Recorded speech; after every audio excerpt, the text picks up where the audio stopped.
Hello and welcome to Chapter 6. Now we're going to talk about strings. This is really the last chapter that I'm just going to ask you to please learn something without exactly knowing how to do it. We're just sort of chopping food. It's like you're going to be a chef eventually, but we're just chopping food. So Chapter 6 is the last chapter that you just have to learn how to chop food. We're going to actually make a meal in Chapter 7. Once we have a file, then all of the things that we've learned how to do are going to come into play. So just trust me and listen for one more chapter. So we literally have been using strings from the very first moment, because the first thing we did is print hello world. And so, this is a slide from a couple of lectures ago. And so, we take two strings, double quotes, single quotes. We use the plus. Remember, it looks to the left, looks to the right. Concatenates. Remember that doesn't put a space there. Yeah, here's a string that has digits. And now we're going to try to add one to it, and it blows up. Yay.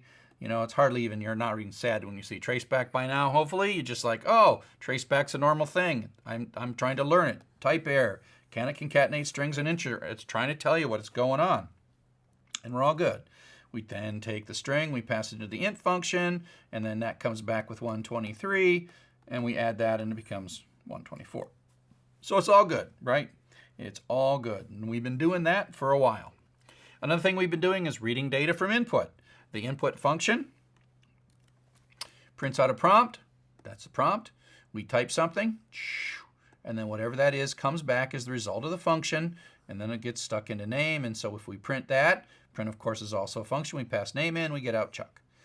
Even if we enter some numbers like 100, right? That doesn't make Apple a integer. Apple is a string. Input gives us back a string. Input gives us back a string.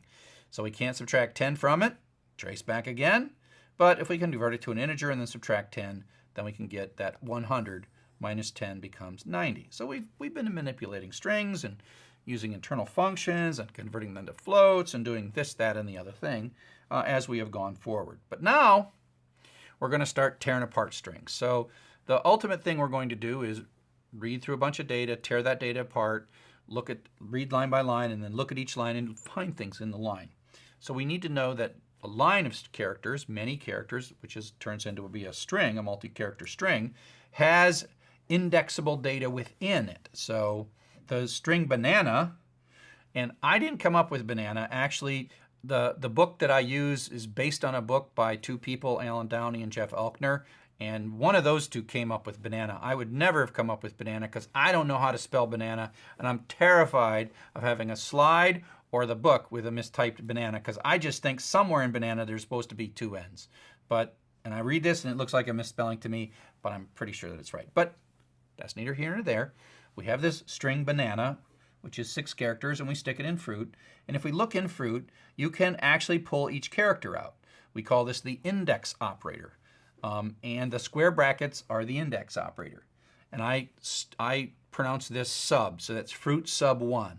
Now, as we look at the index, the first one is 0. Now that's counterintuitive. It goes right back to elevators that in Europe that have 0 as the first floor, right? 0 is the first floor. So Python was invented in the Netherlands, and that's Europe, and so that all elevators are 0. So the first thing is 0. That's not the reason at all. The reason has to do with performance in computer science, where 0 is easier to add than subtracting 1. But whatever. Just remember, the first thing, the second thing, the third thing, fourth thing is sub-0. So this is a 6-character string, but the last position is position 5. You'll get it. It won't take you long. It'll seem natural pretty soon. Right now it seems unnatural. So fruit sub 1, that means the character in position 1. So A ends up in letter, and so we indeed can verify that. This thing inside of the brackets can be an expression, it can be a variable, it can be anything you want. There's a constant, here's an expression. X is 3, x minus 1, that becomes 2. So fruit sub 2 comes down here to x, and we see the n that comes out of that. So that's the index operator. We pronounce it as sub, fruit sub x minus 1 is how I pronounce that last little bit. And so it wouldn't be Python if we didn't have a traceback. And in this one, I'm making a mistake. And that mistake is I'm going beyond ABC, which is 0, 1, and 2. And so zot sub 5 no, sorry, Python is angry at us. Python is angry at us, and so we get an index error. Index error, string out of range. Oh, well, I mean, string index. Well, this is the string. That's the index. We're doing an index operator, a lookup operator, or a sub operator. So that's just a thing you're not supposed to do. After a while, you kind of get used to the idea that Python is just going to trace back on you from time to time. There is a number of functions. We can pass a string into the len function, and we can get the length. The length of this is 6 characters. It is indeed 6 characters. Even though it's 0 through 5, it's still 6 characters. So the len is just another function. We talked about functions before. Functions take as input some parameter. So fruit is assigned into banana, and then we're doing this. Remember, we evaluate the right-hand side here. This fruit gets passed into len. So the string banana is passed into the len function. The len function does something in the middle of it, and then the len returns us a 6 with a return statement, and then that 6 goes, that's an integer 6, goes to x, so then we print it out and we get the 6. Okay, so len is a function, takes input parameter, and away we go. And so inside of len, there is some code that takes this. It's got a for loop, or who knows what's in here, and then it's got a return statement, and then it returns the stuff, which then replaces this as the residual value in the expression, and then the assignment statement finishes, and then 6 ends up in x, and away we go. So there's lots of things that you can do with strings. Asking how long they are is one of the things that you can do with a string. Now, we want to loop through a string. Well, given that we can have this index operator, sub, we can then generate a sequence of numbers, 0, 1, 2, 3, 4, 5, and then we can look up all of the things, right? And so to do that, we got fruit, banana, and then index. This is our iteration variable, and we're going to construct a loop where we're going to add 1. We're going to increment index by 1, and then we're going to say while index is less than len of fruit, and that's 6, not 5, and this will give us the numbers 0 through 5. So this loop will run with index being 0 through 5. So the first time through it's 0, the second time through it's a 1, then a 2, and then we're going to take the sub-0 letter, and stick it in the string letter. Sorry, letter is a bad choice of a variable. This could be x as long as this were x. It doesn't matter. It's just letter is a reasonably mnemonic variable unless you're trying to give a lecture. The letter is letter. The letter gets assigned into letter. So if I just said x, x, then I would say it looks up the letter at the position 0 and then puts that letter into the variable x, and then we print out the variable x. Sometimes mnemonic, but there you go. So this is going to run 6 times, 0, 1, 2, 3, 4, 5, 6, and each time it's going to print out the index and the letter that happens to be in that string at the index. So now we've got a loop that goes through each of the letters in a string. Now, that was the indeterminate loop. We had to construct it. We had to make our own iteration variable, etc., etc., etc. But a much more convenient way, unless you actually need to know the position, just if you want to go through all the letters in a loop, a much more convenient thing to do is just use a for, a determinate loop, right? So we're going to use for and in, and remember in is like, member of for all the letters in the set fruit, but in this case it's for the iteration variable letter taking on all the successive values of the characters of fruit. So letter's going to be B, then A, then N, then A, then N, then A. And that means it's going to run this loop 6 times, and each time through, letter is going to be something different. And so it just prints this out. And we didn't have to construct any of that index stuff or any of the fancy stuff. We just rock and roll our way right through that. Here's those 2 loops that I just showed you. Right, here's the determinate loop with the for and the in, and it's nice and clean, and they produce it. Here we construct index, have a while loop, use len, add 1 to index, pull the letter out, and so this line is the same as that line. So this is kind of like 5 lines of code or 4 lines of code, and this is like 2 lines of code. And this might not seem like much, but there's so many places that you can make a mistake here. If this is like index plus 2 or something. Now you do have more flexibility when you're constructing it this way, and sometimes you do have to construct it. But if to do the exact same thing, these two things are doing the exact same thing. And so it's always better to use a more succinct and direct way of describing your code rather than this is like showing off how good you are with a while loop, but it's sort of unnecessary. So use the simplest bit of code that you can use to accomplish what you want. It's easier for you to write, it's easier for you to debug, and it's easier for someone else to understand as they're reading your code. So we can go back to the iteration chapter and think of all the things that we did, whether it was look for the largest, look for the smallest, see if something's there. What this is going to do is this is a simple loop that's going to go through and see how many A's are in a word. Now we happen to know by looking at it, but it gives you this sense of iteration. So we take the letter's going to take on B, A, N, A, N, N, A, and it's going to run this code 6 times. And if the letter is an A, we do count equals count plus 1. We set it to 0 at the beginning. Remember how these loops do something at the beginning, they do something in the middle, and then they have kind of like the payoff at the very end. And so this just means every time the letter's A, we're going to add 1 to count. So this effectively is counting the number of A's in the word banana. And out comes 3, because there are 3 A's.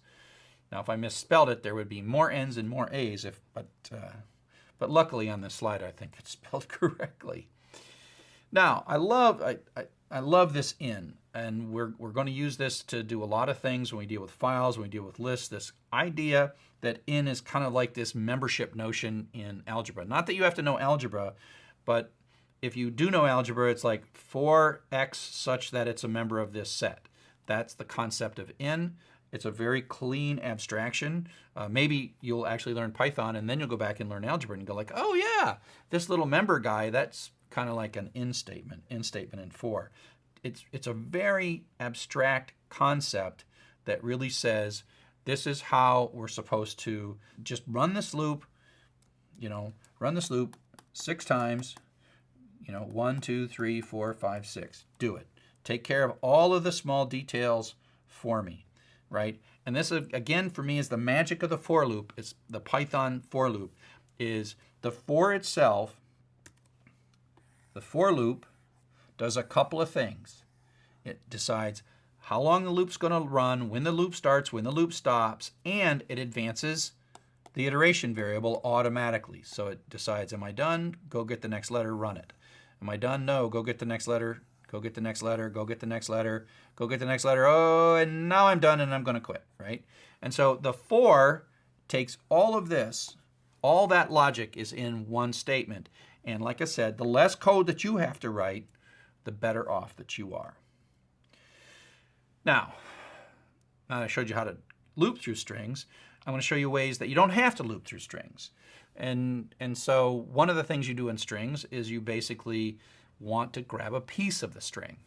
And so this is what we call slicing. And we're going to use the same square bracket to do slicing, except that we're going to put an expression in that tells us how far to go. So here we have a string, 0 through 11. Remember, they start at 0. And so in here, instead of saying s sub 0, which would be the first character, we say s sub 0 colon 4. And so this gives us a range. Now, the key thing here is the end is up to but not including. Okay, up to but not including. So when we say 0, start at 0 and go up to but don't include 4, that says up to but don't include 4. So we don't include 4. Now that again may seem counterintuitive, kind of like 0 starting is counterintuitive, but in a bit you'll see that there are times when it sort of makes sense to do up to but not including. So for now, just remember up to but not including. So if we go 6 to 7, well, 6 starts here, and then up to but not including doesn't include the 7, so that's why we get a capital P. And then if we do 6 through 20, 6 starting at 6, going up through, oh, you'd think this would be a traceback. But it's not a traceback. It is okay. After a while, you're like, I'm a little disappointed in you, Python. You're supposed to trace back every time I make a mistake. Well, somebody decided it was okay to reference beyond the end of a string, and we'll forgive you. It's not going to get anything. It's actually going to stop there, and that's why we get Python as the answer here. Now, Given that the beginning and the end of the string are a very common thing, you want you want a prefix or a suffix off of this string. It's really common to either eliminate the first character, which means beginning of string, or eliminate the second part of the range, which means the end of the string. So this basically says 0 up to but not including 2, not including 2, so that's MO. And this one says 8 through the end, which means thon. And then you can eliminate them both, and so it means the whole thing. Why you want to do this, I don't know. I just say it's syntactically there just for completeness. So up next, we're going to continue learning how we can manipulate strings. So now we're going to do some more things with strings, because string manipulation is a lot of programs. Number manipulation is one kind of program, and string manipulation is generally another thing that we do in programs. So let's just, the plus, we've been doing that, where it sort of looks to the left, looks to the right, concatenates. Remember, there is no space in here. If you say like print x comma y, the two things come out and there's a space in between them, but that's not what's going to happen here. This plus says concatenate these two things, and it literally does it. So if you want to put a space in between, you have to say, A concatenated with a space, concatenated with there, and so we've explicitly put the space in. So string concatenation truly concatenates the strings together. If we added the space automatically, then you'd need a way to suppress that behavior, so you'd need some other operation that concatenated strings without a space. So we just say we got one way of doing it, and if you want a space, put the space in there. The in, which is I love so much in the for loop, is also usable as a logical operator. The expression is a little bit different. And so instead of like, in sort of variable in, it's like this is asking a question. And it's very much in a way like, double equals, which is a question, or not equals, these are giving us back true, false, or like less than or equals, or something like that. These are all questions. Is this true? Yes or no? And we use them in if statements. And so here we make the variable fruit, and we ask the question, is the string n in fruit? And so in is an operator here. It's like double equals, but it's really looking through and saying, is the letter n in fruit? And the answer is yes, it is, because there's that n there, and so we get back a true. Is m in the contents of the variable fruit? And the answer is no, so we get back a false. And then it doesn't have to be a single character. We can ask for a substring and says, is nan inside fruit? And the answer is yes, there is, and so we get a true back. And so it's pretty smart. It can scan and it finds whether or not these things are in there. And we tend to build these things where we use them in if statements. If A is in fruit, then print found it. So in this case, that's an expression that evaluates to true because A is in fruit, and so this code executes, and away you go. This is just a little note. If you're using the interactive interpreter and you actually have to throw a blank line here. You don't need the blank line in real Python like if you're writing in a file, but if you type this and then you indent that, it works, and then you hit enter here, then it will actually run that whole block of code. You have to give this blank line to convince it. It's a situation where the interpreter, the chevron prompt, is slightly different than the syntax in a Python script. No biggie, but I bet by now you've probably figured that out. Okay, you can compare strings. They make a lot of sense. Equal sign, it just, compares character for character. Less than and greater than have to do with the character set of your computer and the character set that Python is configured to use. So less than, if you recall, we did max and min, and we learned that the uppercase letters are generally less than lowercase letters, right? So uppercase Z is less than lowercase a. And that's going to happen if you do upper, greater than, or less than. Now, the thing that works, for example, that is consistent, is if you have something like Chuck with uppercase C and Glenn with uppercase G, and lowercase everything else, it's going to sort right because all the uppercase letters sort the right way and the lowercase letters sort the right way. And but Chuck and Glenn will sort the wrong way because the G is going to sort before the C. And so, but it's okay. It makes some sense. It's all consistent, but you can do this. But certainly double equal sign works just peachy fine. So Those are the sort of the basic operations we can do, but there's a whole bunch of additional capabilities that are part of what we call the string library. And it has to do with the idea that strings are objects. And later we'll learn what objects are and learn a lot of stuff. Just for now, objects are these kinds of variables that have capabilities that are kind of grafted onto or built into them. And so inside, once we put a string in greet, Python knows that's a string. If you use the type command, it would say, oh, class stir. That stir confers certain benefits and privileges that strings are capable of doing that are different than what integers can do and different than what files can do and other kinds of types, right?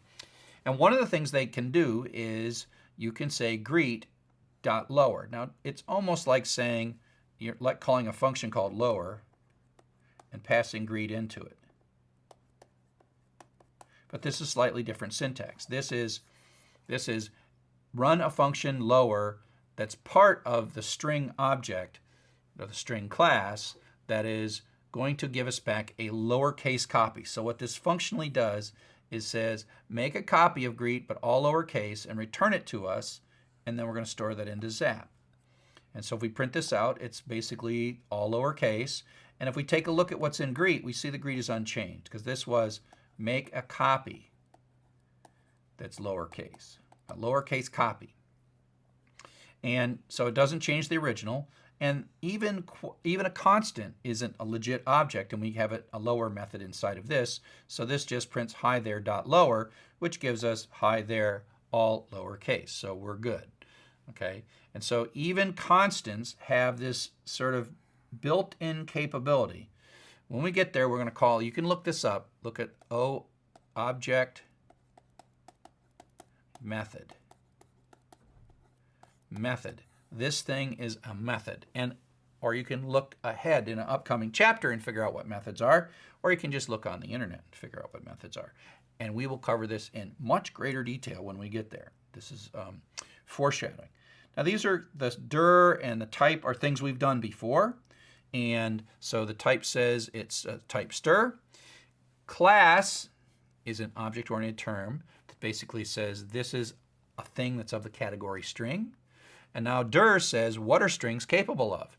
And there's actually a bunch of things. I don't show them all. But these are a bunch of methods in the class stir. This is a light version of an object-oriented lecture.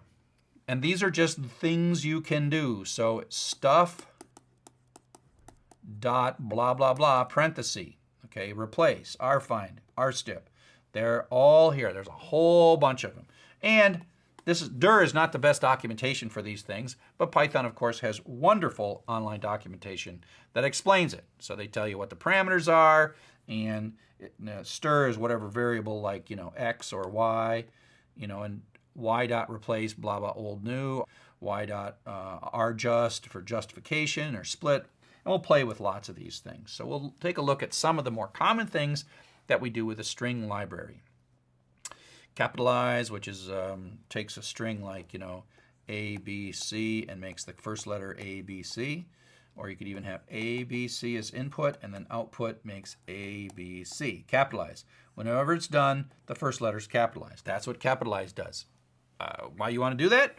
Whatever. It's already built in. You could write a for loop to do that, but it's already built in. So we'll take a look at some of these things. One of the most common things that we do is use the find operator. And it's kind of like in, except that instead of returning true false, it returns where it found it. So the in says, is the NA inside banana? Or find says, where inside the banana is NA? So we say fruit.find, it's a method within strings, and we pass in NA, and then Python goes looking through here and says, oh, there's an NA right there, starting in position 2. Now, it doesn't say there's a bunch of them. Later, we'll figure out how, if you really want to find a bunch of them, you use a thing called regular expressions, more foreshadowing. But you find the first one, and it comes back with the number 2. So the position is where the NA is positioned within the banana is position 2. But that's actually the third letter, so don't forget that. If you look for something that's not there, no Z, you get back -1. So that's our little indicator, our flag that basically says did not find it. Okay? So that's the find operation. We already have played with the uppercase and the lowercase. There is an upper that is effectively shouting. Remember that Greek doesn't change. There's a lower that goes all to lowercase. Sometimes I tend to use these when I don't exactly know and I want to do an if test to say if here's a string and here's a string and I want to ignore the case. I say if the string lower is equal to the other string lower, then I know that they're both lower, that they match ignoring case. Search and replace. So this is an example where we have hello Bob is in this variable, and we're going to call the replace method inside of the greet variable and give it two parameters. In this case, we're going to give an old and a new. So that says go find all the Bobs and replace them with Janes. It doesn't hurt greet. Greet doesn't change. It gives us back a copy, and in that copy, all those characters are replaced. So what's in nster is hello Jane. We can replace all the O's with X's, so that goes here and replaces that and replaces that. Of course, greet's unchanged, but then we get a copy of it with the O's replaced with X and put that in nster, and so that's where we get hello Bob with X's instead of O's. And it just shows that this is a sort of multi-replace. It goes through and finds all of the O's and replaces them. There was only one Bob, but it would have found, if there was more than one Bob, it would have fixed all the Bobs and changed them to Janes. White space is something that we see. The best way to think of white space is it's like spaces. But there are other things that qualify as white space, like new lines or tabs. There's other characters that you'll find in strings, especially if you start reading them from files. And so there's sort of crufty bits. The way that I think of white space is like here's something printed out and it's like A, B, C, D, E, F. Well, there's something here and you can't see it. It's like a clear letter. That's what white space is. If this were a white piece of paper, it would be white space. It might be a tab, might be a bunch of spaces, whatever. It's white space. That's what white space means. It affects mostly spaces, but there are a few other characters that do it. So here we have a string that's got spaces at the beginning and end, and strip pulls off the characters from both the beginning and the end. It says whoosh, whoosh. It doesn't hurt the original variable. It just gives us back a copy with nothing there. And we can strip from the right side if we want, and then we can strip from the left side. And so that's a way of, otherwise you'd be writing loops to get rid of the white space. Like, oh, what if there are 4 characters, or 4 characters at the beginning, I'm going to throw them away. 3 characters in, throw them away. I'd be writing a for loop, do this other thing, concatenate these things together. It's like, no, why didn't they write a library for it? Ah, yes, they did. They did. They wrote a library for it. And so we're in good shape. So again, these libraries are, you gotta use them, otherwise you'd be writing crazy loops. We can ask, it's a real common problem to be scanning through a file and want to know only the lines that start with a prefix. And there is a built-in method called starts with. Line.starts with. This takes a parameter, what prefix we're looking for, and in this case we get true back because it does start with please. Does it start with lowercase p? And then we get back a false because no, it doesn't start with a lowercase p. So it is a true false. We tend to use that in the if, starts with, colon, do something to the line. And that way we skip a bunch of lines except the ones that start with the prefix that we're looking for. Now, let's put some of this together. Some find and some slicing. So slicing is the word for using that colon operator. So let's take a look. So here's a big long string, and you're going to see a lot of these in the later chapters of the book. We're obsessed with email messages in this class. And so here's the first line of a bunch of email messages. The formatted of the word is the word from, space, then an email address, which includes a name and an @ sign, which is the organization, a space, and then a date and time, which it was sent. This is actually a real email message from a real person. That's Stephen right there. If you're ever in Cape Town, stop by UCT. He's there. That's where he's at. I've been to UCT, and I said hi to Stephen. People who've taken this course actually know Stephen. That's crazy, right? People who've taken this course are from South Africa, and they know Stephen, and they walked up and said, hey, Stephen, you're in Dr. Chuck's lecture. Yes, Stephen, you are in Dr. Chuck's lecture. Okay, but that's not the point. We're learning Python. Okay, so what I'm interested in is I want to extract this little bit from here to here. I want to go one character after the @ sign up to, but not including the next space. So we're going to take a couple of steps. First, we're going to say, okay, let's find the @ sign. Where is that?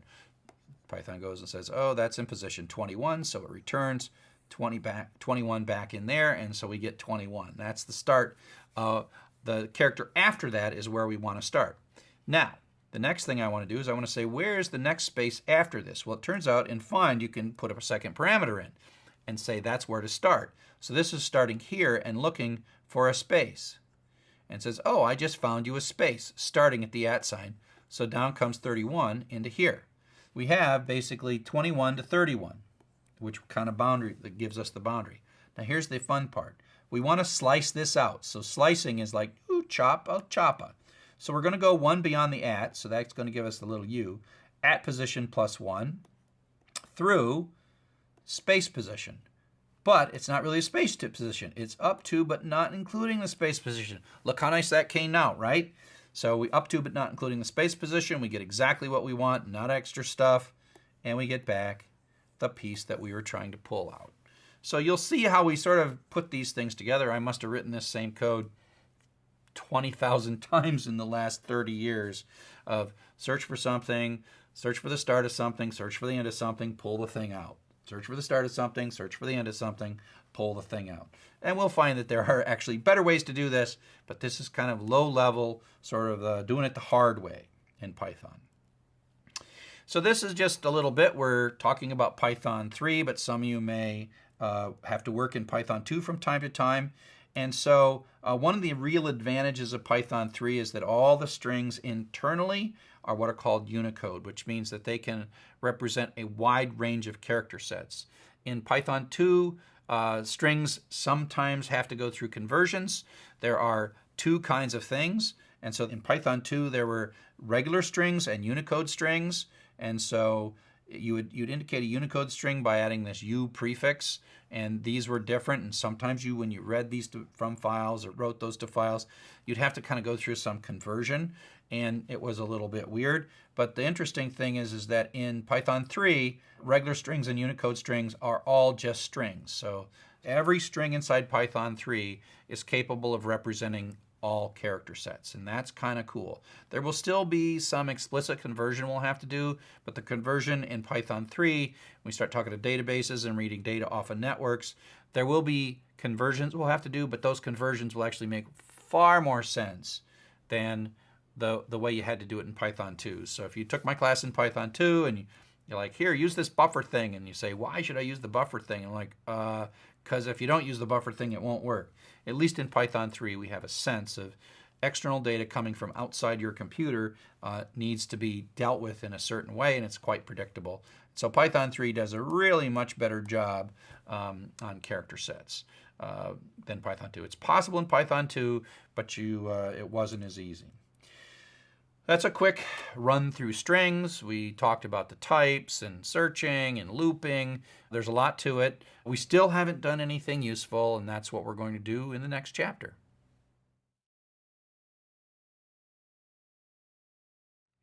So, everything we've done up till now has been sort of just, if a tree falls in the forest, if a variable gets set in a computer and no one reads it, did it really happen? Or if a tree falls in the forest and no one hears it, did it really happen? So that's kind of what we've been doing so far. We set x equals 3 and then ask and we print it back out, or we do this whatever. So we actually haven't done anything that touches the real world. I guess we did help people get out of lost elevators, but other than that, we haven't done much interesting at all. And that's because what we've been doing so far is practicing sending instructions to the central processing unit and getting stuff back and forth. And so all the variables like your x and y and fruit and letter, they all live in here, and the code gets run in here. And so we're just kind of doing this over and over and over again. This is the first chapter. And of course, we did go read some stuff from input, and it comes back in, and we do print some stuff to output, so that we've done that.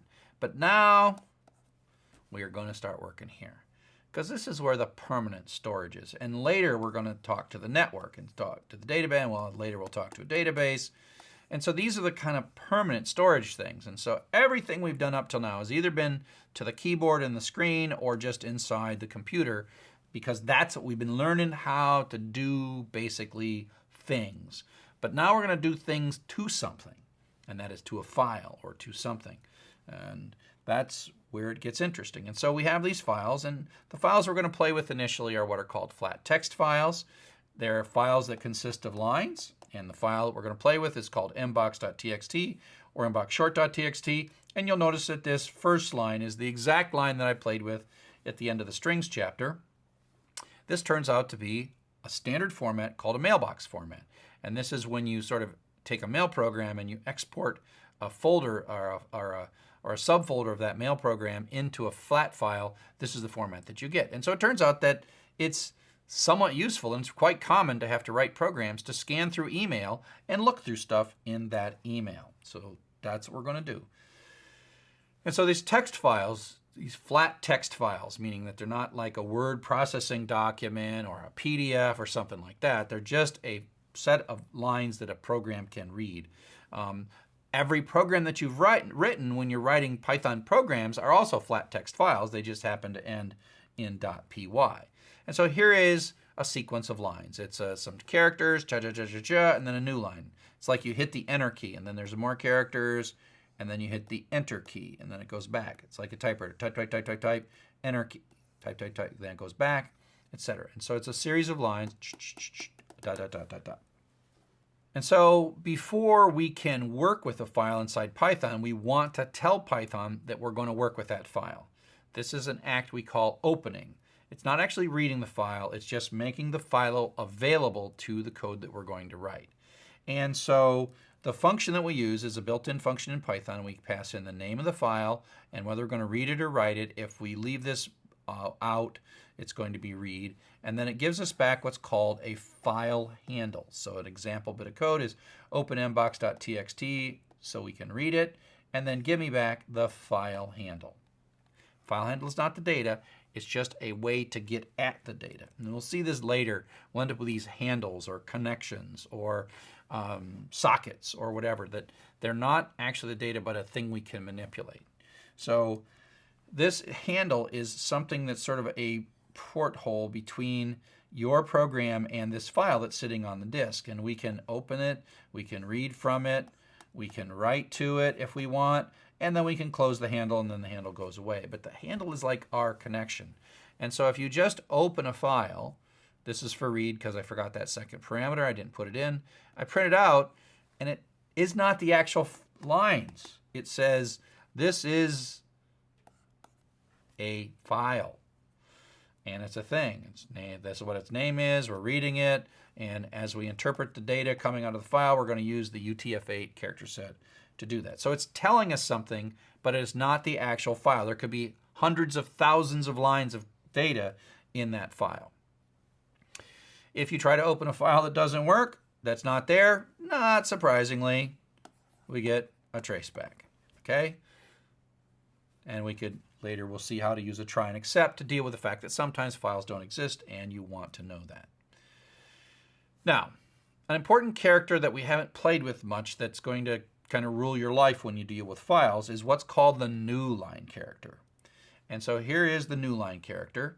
In a string, you go blah, blah, blah, blah, blah, \n. And so if you print this out one way, which means you just type it here, it shows you the \n. But if you run it on a print statement, it actually interprets it and treats that as a non-printing character that basically moves to the beginning of the next line. So that's what the new line does. The new line is not two characters. We represent it as two characters in a string, but inside the string, inside Python, it's really just a single character. So if we say x new line y, and we store that in stuff, so new line, we print it and it goes like, it shows this. But if we ask how many characters are in it, it says there are 3 characters, because that's character 1, 2, and 3. Actually, it's 0, 1, and 2, but whatever. That's 3 characters. It's not 4 characters. So the new line is 1 character, not 2, but we represent it when we're typing in to Python, we represent it as \n. So if we think of this file as a sequence of lines, we sort of visualize it this way. That's like line 1, line 2, line 3, line 4. But actually, what's going on is it's actually a long string of characters, which are punctuated by new lines. And so these new lines are really in the file. Da da da da da da da. Go back to the beginning. Da da da da da da da. It's like hitting the enter button. It remembers the enter button. It's not like it's magic. There is an actual character that represents the enter button. And this sometimes on different operating systems there are different versions of this. There's the Unix and MS-DOS, but at the end of the day, in these files there is a character that says go back to the beginning of the next line. And even a blank line ends up, so it's like da da da da da new line, and then it's new line again, and that gives you a blank line. So if you take a look here, this blank line is really got a character that you don't see. It's a non-printing character. Remember when we talked about white space? New lines are white space. It's things you don't see but exist, right? Things you don't see. You just have to believe that they're there. You have to believe there's a new line there on that little line. So after a while, you don't need to imagine these. Just remember that new lines are there, and that's how and the other thing is interesting, that the print function, if we print something out, it automatically sticks a new line at the end for us. And there's a way to tell print not to do that, but by default, print actually prints out da da da da da, and then it puts the new line there on purpose. Okay, so that is how files are structured and where we store them inside the computer. And up next, we're going to take a look at how we read files in Python. Okay, so now we know how to open files. Now we have to learn how to read through the files. And it couldn't be easier. It really couldn't be easier. It's almost at the point where you probably would have guessed it if I didn't tell you. Well, so X file, remember, is not the data. It's a way to get at the data. It's a sequence. Well, we already have a loop, the determinant loop, the for loop, and all you do is you put the handle here. Now, this is not the same as putting a string there. The for loop is smart. This is some kind of a sequence of things. So a file handle to the for loop looks like a sequence of lines.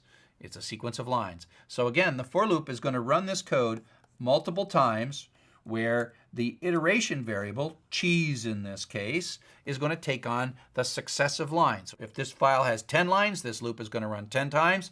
Cheese is going to be the first line, the second line, third line, dot, dot, dot, dot, dot. So that's it. That's it. Isn't it pretty? No while loop, no end of file, no nothing. Run this as many times as necessary, one time through for each of the lines in the file. You take care of all the stuff. And if you've done this in other programming languages, you'll be like, Python, you are my friend. Because it's simple. And you can look at it and go like, I know what it's doing. Whereas all these other programming languages have like total gibberish ways of doing this. And yes, you can figure it out. And after you use C or some other JavaScript language or whatever to read a file, just Python's better. Because Python is elegant and straightforward, and it has to do with this for and in clause, which I'm so in love with. So that just says, treat a file handle as a sequence of lines and allow us to iterate through it automatically using the for loop. So we can write some smart things, right? So a counting loop, let's just do counting. So now we actually have something to count where we don't exactly know how many things there are, right? If you go back a couple of chapters, we were counting things, we knew how many things there are, but now we don't.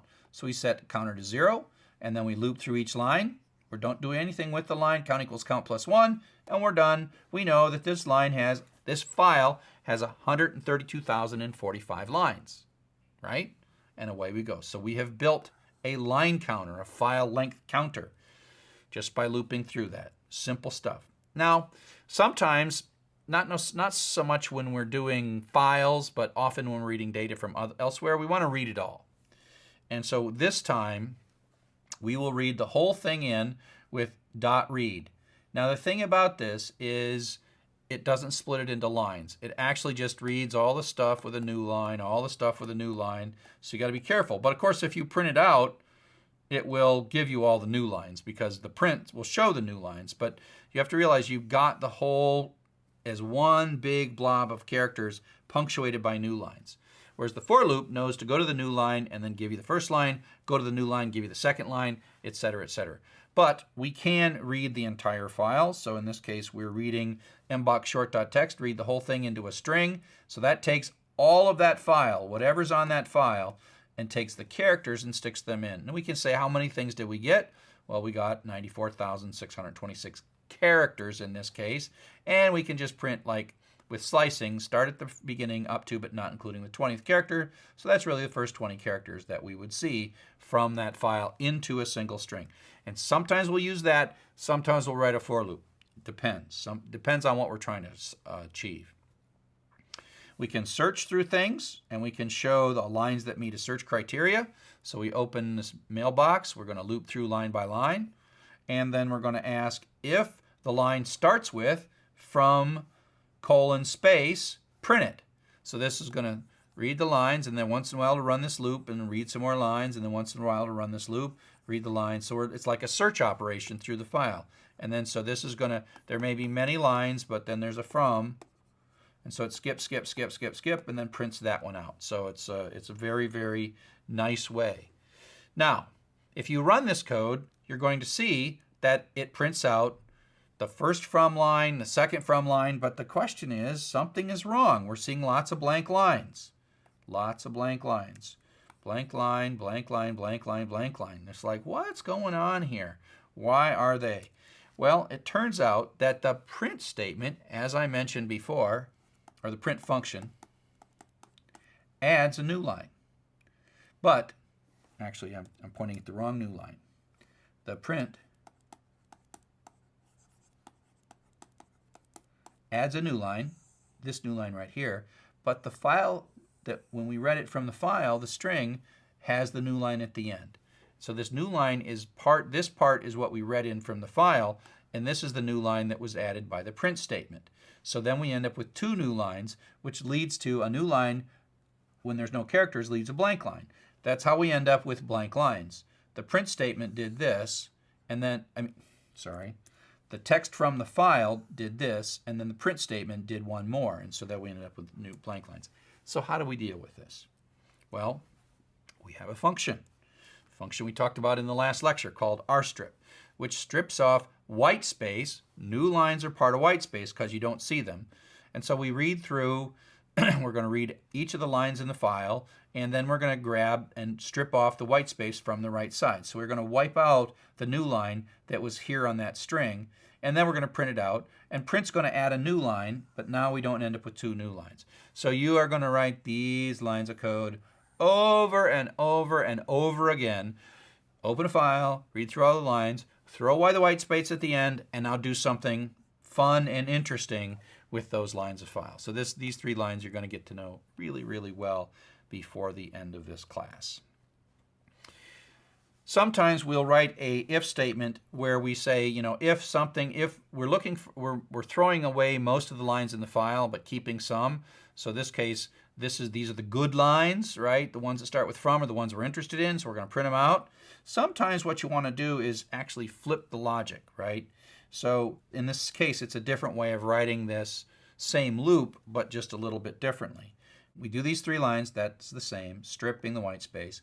And here what we do is if the line does not start with from, so that's the opposite, if line starts with from, this not turns it, flipping it, continue. So this is a way of going back up. Remember how continue works? It goes back to the top of the loop. So all the lines that are uninteresting to us, we're going to skip. You might want to call this skip.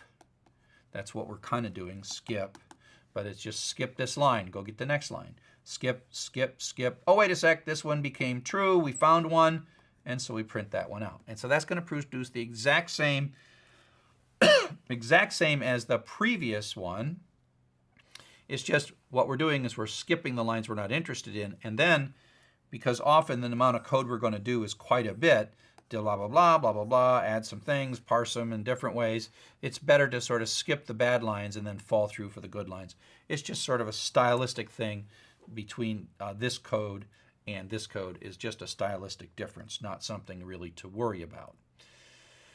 And so this, again, is code. We can do all kinds of things. We can look for all the lines that have UCT. We can use in, right? And so we can say if UCT is not in the line, if not UCT in the line, we're going to skip it. And so that's going to find the various lines that somewhere inside those lines have UCT and print those lines out. UCT, UCT, UCT, and so this is dot, dot, dot, dot, dot there. That's the output that comes out of that particular loop. Now, often you're going to get assignments from me where you have to do it for the long mailbox and then the short mailbox. And so it's good to learn how to read and write the name of the file, read the name of the file from input. So we just use input, and we say enter the file name. So you type in the file name. That, of course, is a string that goes into this thing. I call it fname. I tend to use that variable over and over, fname. And then I open it, get a handle, and then I loop through it and count the number of subject lines, right? That's what this is doing. If line starts with subject colon, count equals count plus 1, and then it just prints out how many subject lines there were. So it's going to count them.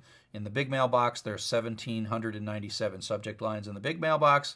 And if we run the same code again, mailbox short.txt, then there were 27 subject line in mailbox short.txt. So the idea is this is the different file name. We can teach Python to open file names. Instead of just using strings, we prompt for the name of the file on input, and then we open that file instead.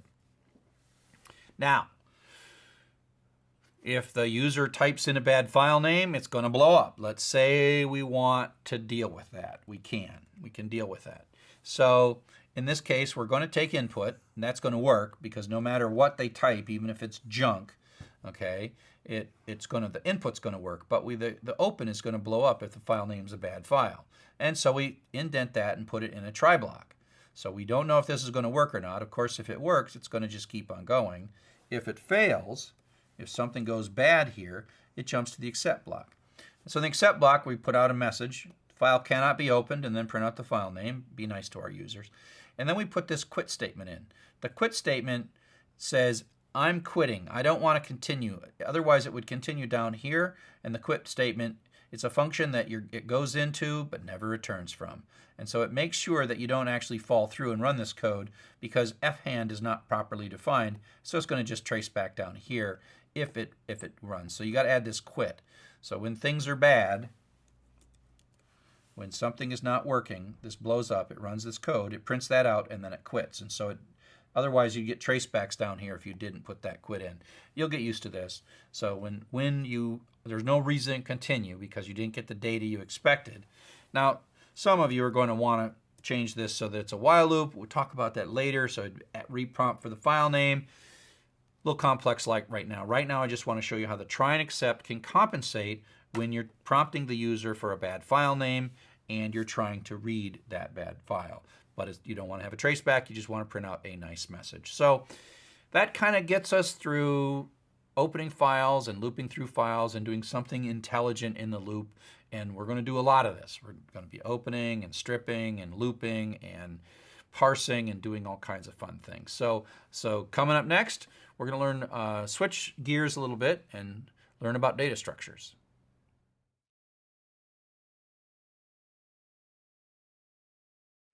Welcome to Chapter 8. So in Chapter 8, we're going to take things in a little bit different direction. Up to now, we've been talking about and building code to understand what we in computer science call algorithms. Algorithms are the paths that we write code to go certain paths. We go here and we go over there, we go back up and we come this way. We check to see if it's this, we do this, that, and the other. Algorithms are like GPS routing for code. Data structures are structured variables. And up to now, we've been using very, very simple variables. We've been using variables that are like x equals or y equals or whatever. But there are more complex ways to use memory, use the variables. There are collection variables. And so this is the first time we're going to really start talking about ways to use variables differently. And the design of your variables, the design of your data structures, how you organize your data while your program is running, can help you solve your problem. So you have a set of steps and you have an internal shape of data. And lists and dictionaries and tuples are the first three data structures we're really going to talk about. So these are collections where we have more than one value in a variable. And so before we talk too much about collections, let's talk about what's not a collection. So in this little example, x equals 2, that finds a piece of memory, Python labels it x and sticks a 2 in it. Then later it says x equals 4, it finds that same piece of memory, overwrites the 2 with a 4. And so when it's all said and done, what we have is a 4. Now, a list is a collection, meaning that in a single variable we can have more than one thing. And so in this, we've we've actually been using lists all along. When we see the square bracket syntax, we've been using these in for statements, etc., etc., etc. This is a list. Square brackets is a list constant. But what you're noticing here is I can put three different strings, Joseph, Glenn, and Sally, into a single variable by enclosing them in this brackets. And so it's still a single variable. Friends is no longer a string, it's a list of strings, which is different than a string. And the same for carry on, socks, shirt, and perfume. So you can think of it as sort of like a piece of luggage with a name, X or Y. But then you can put multiple things in it. And the interesting thing about these data structures that we'll use for different purposes is how you put them in and then how you get them back out will be the distinctions between these three different kinds of collections that we're going to talk about. So like I said, list constants are anything in square brackets. So that's a list of three integers, 1, 24, and 76. This is a list of three strings, red, yellow, and blue. You see it can be either kind. We just use commas and we use square brackets to start them and stop them. You do not have to have the same type of data in a list. Here is a list that has a string with red, an integer of 24, and then 98.6, which is a floating point number. And it doesn't even have to be, we won't do this too much for a while, but this is a three-element list. The first element in the list is an integer. The second element in the list is another list.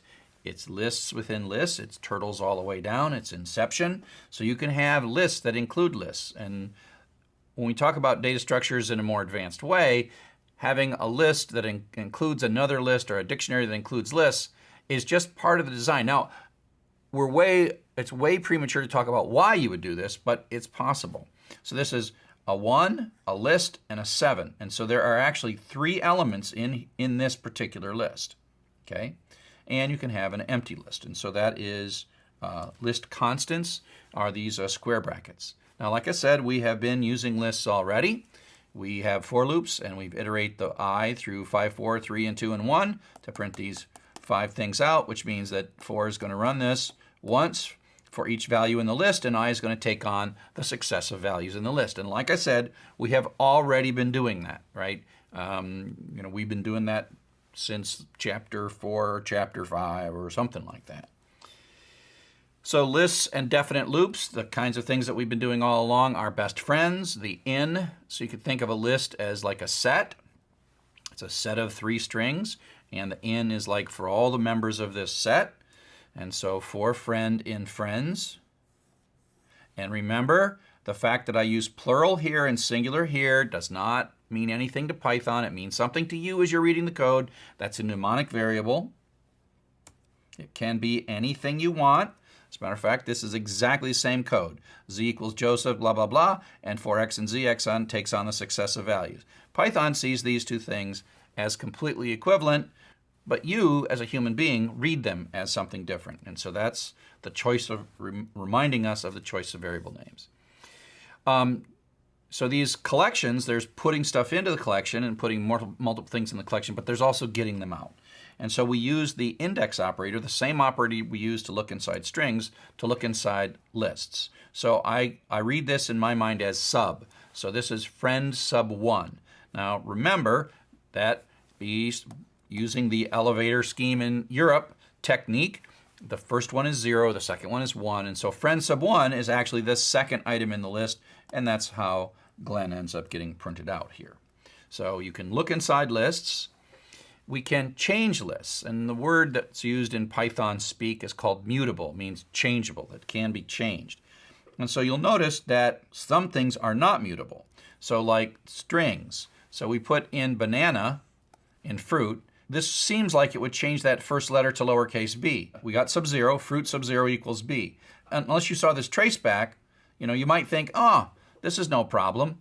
Syntactically, Python could actually support it, but it doesn't because we're not allowed to change this string. And that's part of the reason that when we do things like .lower on strings, we always say it makes a copy of the string and gives us back a lowercase copy without changing the original string. And that's because strings are not mutable.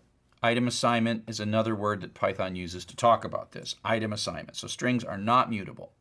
Okay, but on the other hand, if we have a list, 2, 14, 26, 5 integers, and we print it out, and then we say lotto sub 2 equals 28. Well, that is this thing, so that puts 28 into that position.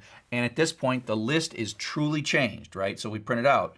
The original 26 is long gone. It's just like any assignment statement, except that we can assign into a piece of the list. We can put something into a piece of the list. Lists have length, just like strings. We use the exact same function. Python knows the type of its parameter and the length of the thing that we're looking at, and it says, oh, I know what that is. In this case, it's a string, and it's 9 characters. And if we say, oh, here's this list, and this is another list that not all the types are the same. It's 1, 2, 3, 4. How many things are in there? Tell me about that. 4 things are in there. So len is, you can pass in various sequences, and we'll use them for dictionaries and tuples as well when we get to that point. The range function is kind of a weird special function that we use mostly when we're constructing loops. But the range function returns a list. And so it returns a list 0 up to but not including, sound familiar? 0 but up to but not including the number. So range 4 gives us 4 numbers, but they start from 0 to 3.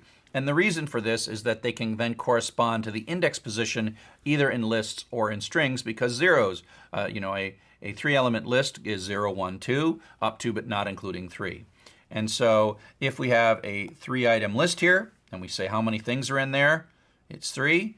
And if we say print range of len friends, so this len friends is 3, and so then this range is 0 through 2. And so we can use these to construct lists. If we want to have a counted variable, so the best way to sort of go through a list is this one here. It's a nice, simple determinant loop that basically has an iteration variable, and it's very clear. If all we want to do is print them out. But what if we somehow want to know where they're at relative to the list? So we want some I variable. You could say I equals 0, use a while loop, I equals +1. You could do all that stuff. We've seen those loops in previous things. Or you could use a for loop. But instead of having the iteration variable go through the actual elements of the list, we have the iteration variable go through the numbers 0 through 3. And so that's what this is. So range here is 0, 1, 2. And so then I is going to go through 0, 1, and 2. And then when we want to look at the particular item of the list, we just use the index operator, sub 0, sub 1, sub 2. So these two lists produce the exact same output. But in this one, we know during each iteration of the loop, we know what I is. And there may be reasons that you want to know that. You might want to print out, oh, I found something at the 3rd position, which you wouldn't be able to see here unless you added like I equals 0, I equals I plus 1. So this is a way to create what we call a counted loop. So instead of it being sort of a loop that just goes through a set, it is a counted loop because it's going through a range of numbers. Okay, so up next, we'll continue talking about some of the things that you can do with lists. So now we're going to talk about some of the operations that you can do to lists. We've talked about their internal structure, but now we're going to start working with them. So the first thing that we see here is that we can add them together. And it's just like concatenating strings. We concatenate lists together. It pretty much works the same way. Adding A and B to make C does not hurt either A or B. Slicing operator, again, think of strings, think of slicing. Think of beginning position, up to but not including. So sub 1 is that position right there, up to but not including sub 3, which is 4112. So that's what we get there.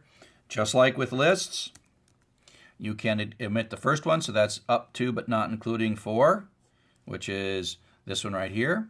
So this is the, 0, 1, 2, 3, 4. You'll mentally have to count that.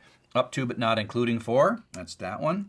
3 to the end, so 0, 1, 2, 3, that's 3 to the end. So that's 374 and 15. And then, just like with strings, you can have the beginning and the end. So again, it's very much like strings. Slicing of lists is like slicing of strings, except that the list is slicing entire cells within the string. Just like in strings, we have lots of library methods. There are lots of methods in the list object. Append, which adds a thing to the end of the list. Count, which actually, len tells you how many things are in a list. Count tells you how many things that match a particular thing are in a list. Extend, index, insert, pop, remove. There's a whole bunch of things, and they're all very well documented in the Python documentation. So we'll use a couple of these things. There's a couple of ways to build a list from scratch. We're calling this is constructor, and so list is a predefined type. This is the type of list. So we're saying make a brand new list. So that's like, it's the same as saying give me an empty list and then assign it into stuff. So that is a list with nothing in it. So the length of that is 0. And then we say, oh, let's append the string book, and then let's append the string 99, and we print it, and now we have a book with 2 items. And so you can sort of do this over and over and over and append things if you like. And you can keep on going. We can append the string cookie. And so at the end of cookie, you've got 3 things in there, book, 99, and cookie. So append is a method. Now, recall that strings are not mutable, so all these methods would return variables, but lists are mutable, and so appending actually changes this variable. So note that stuff is different from here to here because we appended it. And that's because lists are mutable, but not strings. And so they kind of function a little differently. And just when you learn strings and you learn that the return value, so for example, you don't want to do something like x equals x dot append, because the return value that you get back here, the residual return value, actually messes x up. So you do not want to do that. You just say, x dot append, and that works a lot better. In, again, one of my favorite Python operators is in. In strings, you were asking if a character or substring was in another string. Here, now you're looking at the members of a list, and you're saying, is 9 somewhere in the list? Yes, it is. Is 15 somewhere in the list? No, it is not. And then not in is also an operator. It's the opposite of in. So is 20 not in the list? And the answer is 20 is not in the list, so we get back true. That's just a question that you can ask in any old if statement that you want. Lists maintain order. The order that you put things in is the order that you get them out. So append, append, append, whatever you've appended, it comes out in exactly the same order. Lists maintain that. They're kind of dense and compacted, and you can only add to the end. Although you can say, push all those ones down and put something in the middle using insert if you like. But it also means then we can sort them. And so, here we have 3 things, Joseph, Glenn, and Sally, and we say, hey, friends, sort yourself. This is kind of more object-oriented. We call the sort methods within the friends object. And then now it has been changed, right? So it actually changes it, and so it's now in alphabetical order, Glenn, Joseph, and Sally. And friend sub 1 is the new sub 1, not, and so this actually changes it because lists are mutable. We have lots of functions.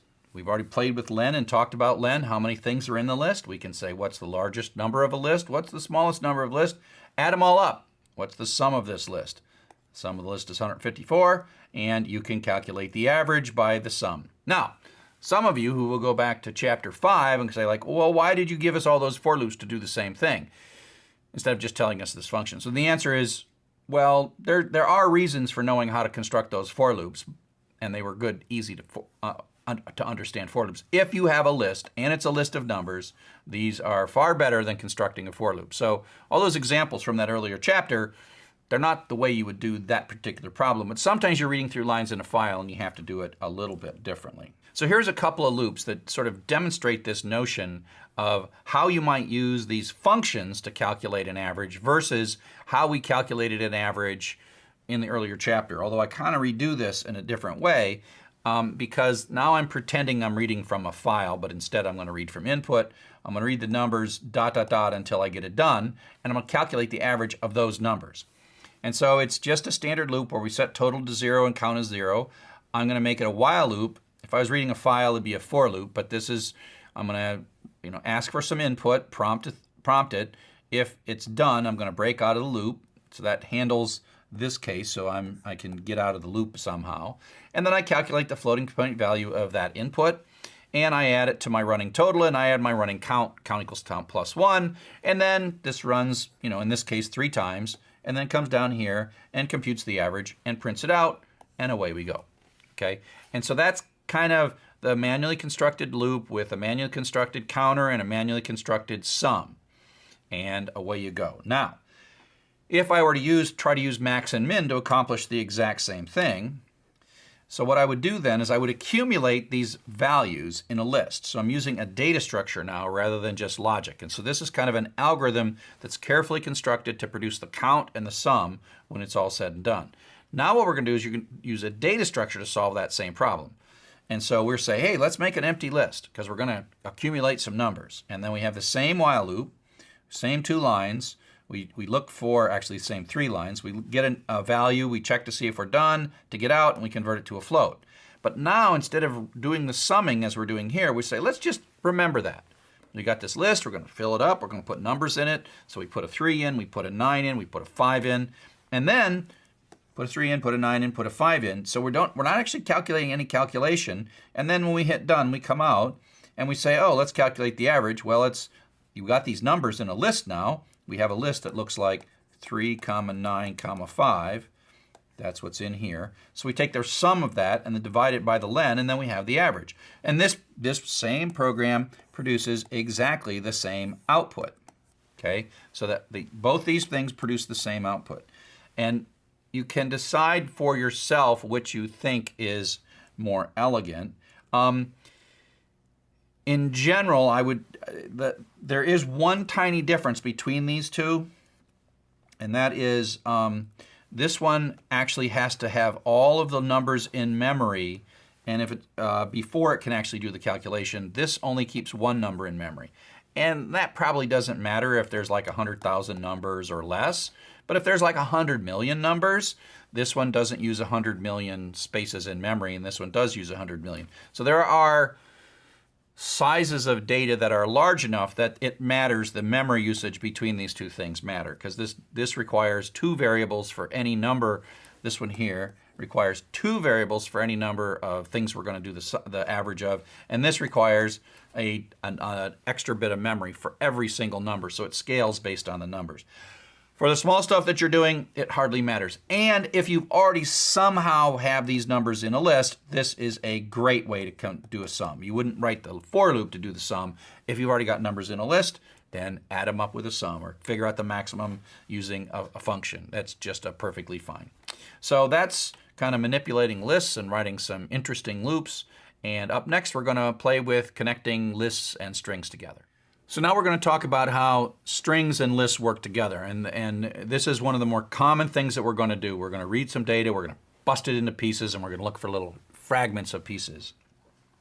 And this is one of people's favorite methods in strings, and that is the split method. So we're going to come up with a way to split a string.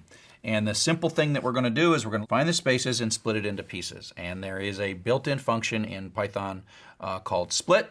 So it's a member of ABC, so abc.split, and this returns a list. So it basically takes a string and gives us back a list. And the list is with 3 words. The spaces are gone, they're chopped up, and we have them. Now when we're done, we see in that particular string there were 3 words, and we can pull out the first word by printing stuff sub 0. So this is a really convenient thing. Sometimes we want the second word or the third word, or who knows, maybe we want to write a loop that loops through all the words. It's very, very, very easy to do. And so now we have stuff, and now we have a 3, we're going to loop through them, and then we have an iteration variable W that's going to go through the 3 words in the list. So the code to make this work is, here's my string, split it, and then write a simple for loop that's horizontally going to go through and look at each of the 3 words in that. So it only took 3 lines of code to do that. So this loop runs 3 times, and each time through, it's with 3 words. And this pattern, when you're lost in a future assignment, come back and look at this slide, because this is the pattern for how we read a line, break it into pieces, and then look at each word in the line is a split and then a for loop. Okay, a couple of subtle details about split is that splits by default on white space, and it treats more than one space as a single space. And so even though there's extra spaces here and we split this line, we still get 4 things, a lot of spaces, the words that you would expect to get out of that. And so it's kind of intelligent. An extra space doesn't freak split out.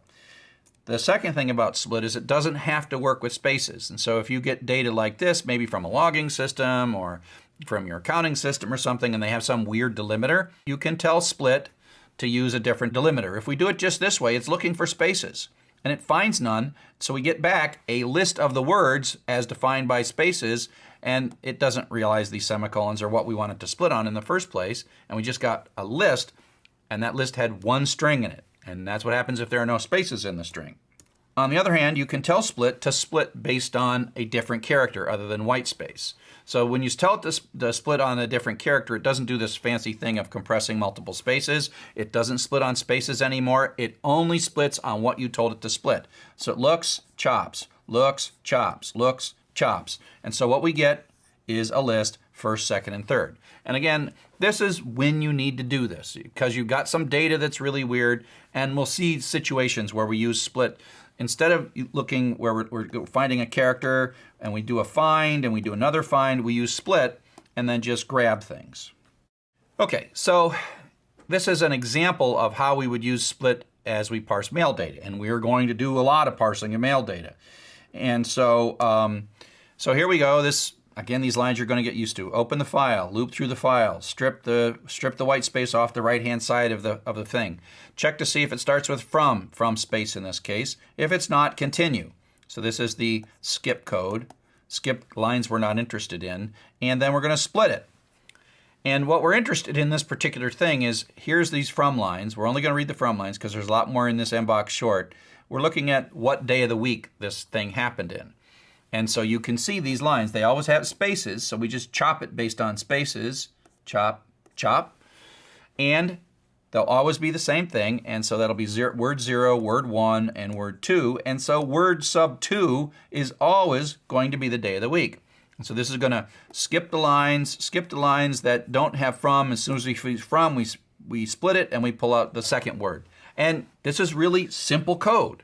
The split makes our life a lot easier. We don't have to search for a space. We don't have to search for another space. If you were doing this with just find, you'd have to do something like search for the first space, then in another line of code, you'd search for the second space, and then you'd search for the third space, and then you'd use string slicing to pull this out. Yuck. Just split it. Go grab the third word, and you're done. So now what we're going to do is we're going to show you a pattern that I call double split. And that's you split something and then you split it again. And we're going to go back to the problem that we were solving earlier. And that is we want to pull out this information, right? And the last time we did it, we did a find, and then we found the space afterwards, and then we used string slicing. And that still would work. That's not a bad way to do it. But let's look at how we could do this with splitting. So the first thing we're going to do is we're going to split this into split based on the spaces using the normal split. And so now we have word 0, 1, 2, 3, 4, 5, and 6. And now we're going to grab out word sub 1. Okay? And so that's not the host name, that's the email address, okay? And so that pulls out the email address in two really elegant lines. And if you go back to the find strategy, we had these variables. We had to remember what the variables mean. You have to draw a little picture. It's hard. Now it's like, oh, it's the second thing. Just grab it. It's the second thing. And so that's what it would be. Then what we're going to do is we're going to do a double split. We're going to do a second split. And so we're going to put this variable, word sub 1, which is this one right here, into the email variable. And now we're going to split this thing right here, based on @, because we know that the email consists of two parts. One is before the @, the second is after the @. And so now what we get is a list. And so you see that it's split that based on the @. We have the second, so this is the 0 piece and this is the 1 piece. I tend to use the word pieces on this all the time. You see my code, I use pieces, because when I split it, it gets split into pieces, and that's why I use the name variable. That's why I name my variable pieces. And now I split this is pieces sub 1. It's not words sub 1, but it's pieces sub 1. So words was each of these words, and pieces was the pieces after we split that into pieces. And pieces sub 1 is the second part of the pieces that came after we split with an @. And so you could look at this, compare it to what we did before, and like, I understand what that is. And I could write that code quickly. And it's predictable, and I don't have to remember what those variables are. I don't have to draw myself any pictures. I just go like chop, chop. This is the 1, chop. This is the 1 of that little second piece of pieces. So that gives us sort of a good start on lists, our first real data structure. The concept of a collection and where we put multiple things into one variable. These collections have internal organizing mechanisms. Lists are organized sequentially with the bracket operator as the lookup operator. And then we did some operations on strings, like on lists, we sorted the lists. and we've used split. And so in the next 2 chapters, we're going to refine all of these techniques and add new techniques to them.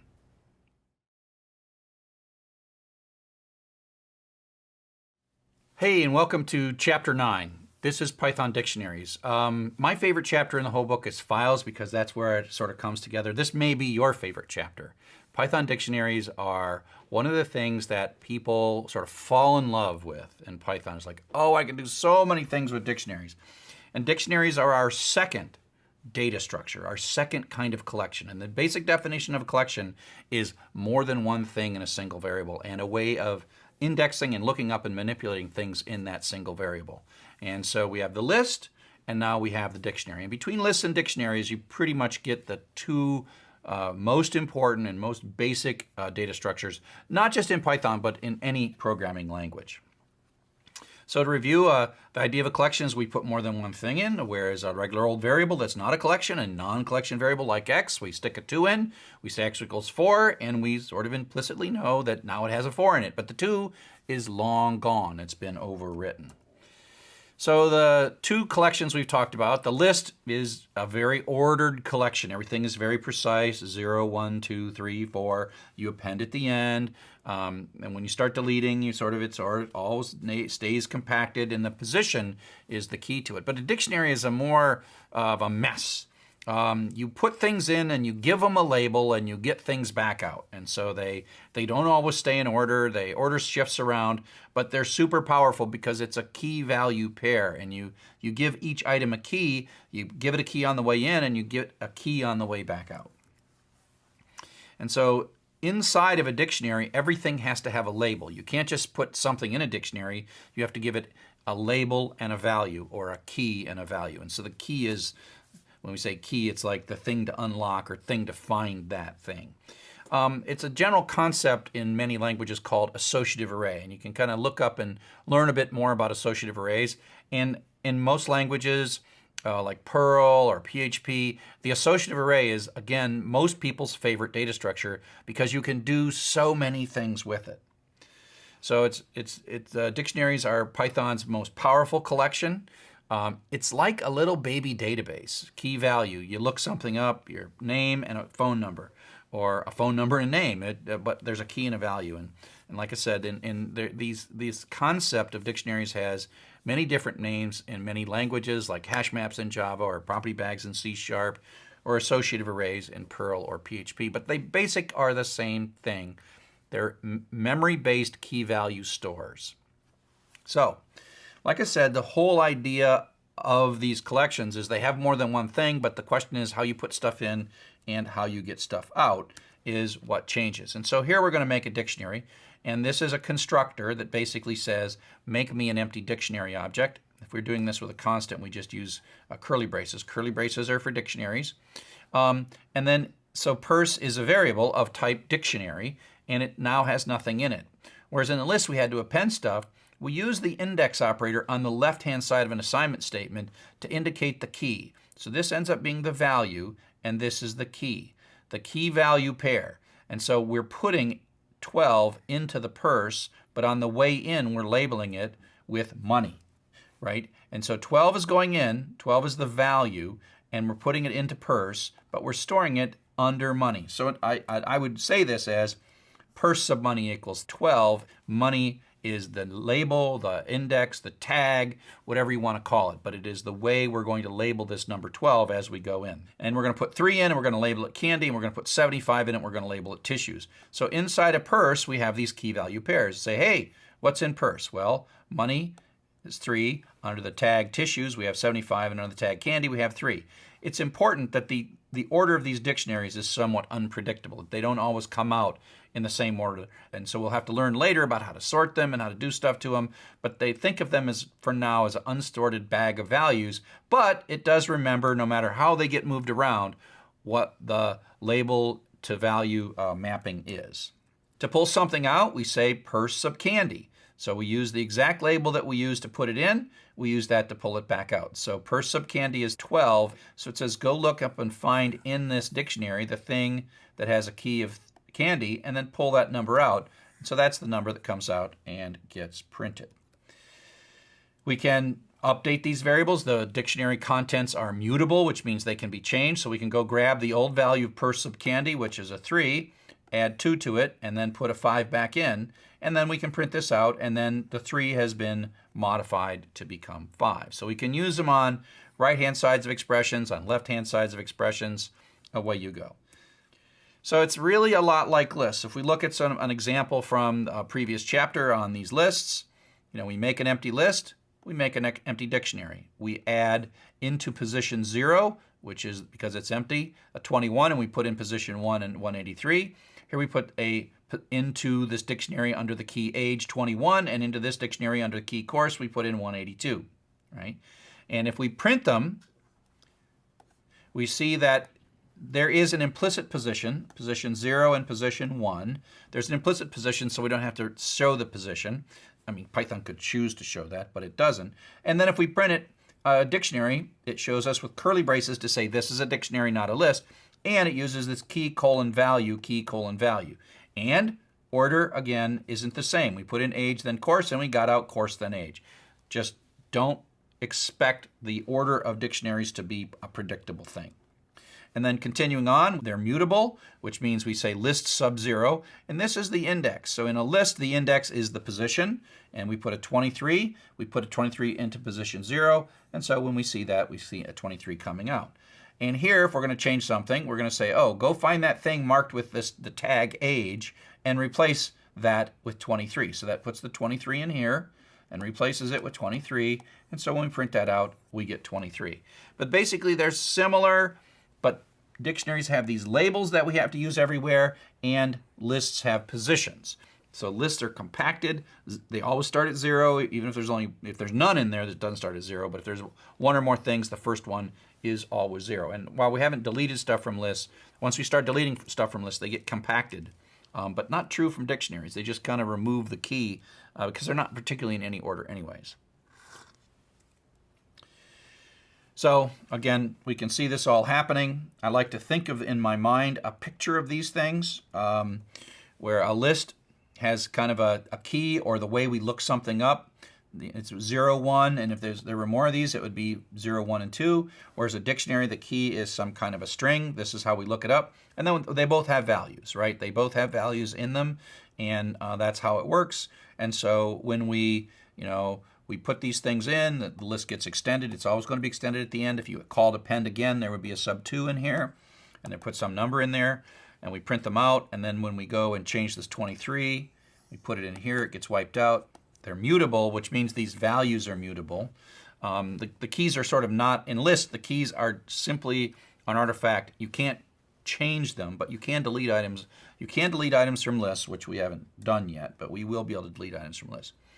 And so the same thing is true. We can delete items here, which we haven't done yet, but you can also change them. So dd sub age, we'll go look up age and then stick 23 in there, and that's changing. So they're very similar structures. The key difference, the significant difference is that the key mechanism, the way we look up an entry inside the collection, is different between them. We can make constants, and the printouts of these things conveniently in Python show us the constant syntax. So it's like, what's in this dictionary? So we start with a curly brace for a constant, curly brace, and then we have key value, key value, key value. Now, I have been using strings for keys and numbers for values, which is actually a pretty common shape, but doesn't have to be that. So just because I'm using it doesn't mean that's always that way. So this creates a dictionary constant, and then that gets assigned in the JJJ variable. Just like it's no different than saying x equals 3. This is an integer constant that gets assigned into x. We print it out, and it looks exactly kind of the same, but the order is different because dictionaries mess with order. You can make empty dictionaries with just curly braces and print those out as well. So up next, we're going to start talking about the kinds of applications that we're going to use, the kinds of problems that we're going to solve using dictionaries. So now we've learned a bit about the basic mechanics of dictionaries, and now we're going to solve a problem. And the problem we're going to solve is, let's assume that you are going to see a bunch of words, and you want to know the most common word. This is another word for this is the histogram problem. It's like how many of these things, and these things, and we're going to use a dictionary for it eventually. But Before we do that, I want you to run through a little exercise, and I'm going to show you a number of names, and I want you to keep track of which one is the most common and how many times did you see the name. But I'm only going to show them to you one at a time. And so the purpose of this exercise is less about you knowing what the number is and more about trying to watch your brain and figure out how your brain struggles with this problem. And then we'll show you how Python might struggle with this problem and how we solve this problem in Python. So we ready? So I'm going to show them to you one at a time, and grab a piece of paper, do whatever you want. Ready?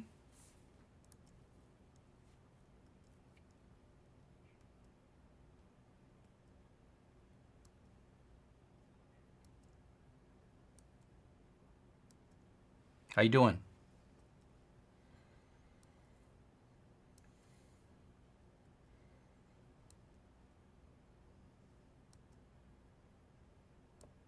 So that was the last name.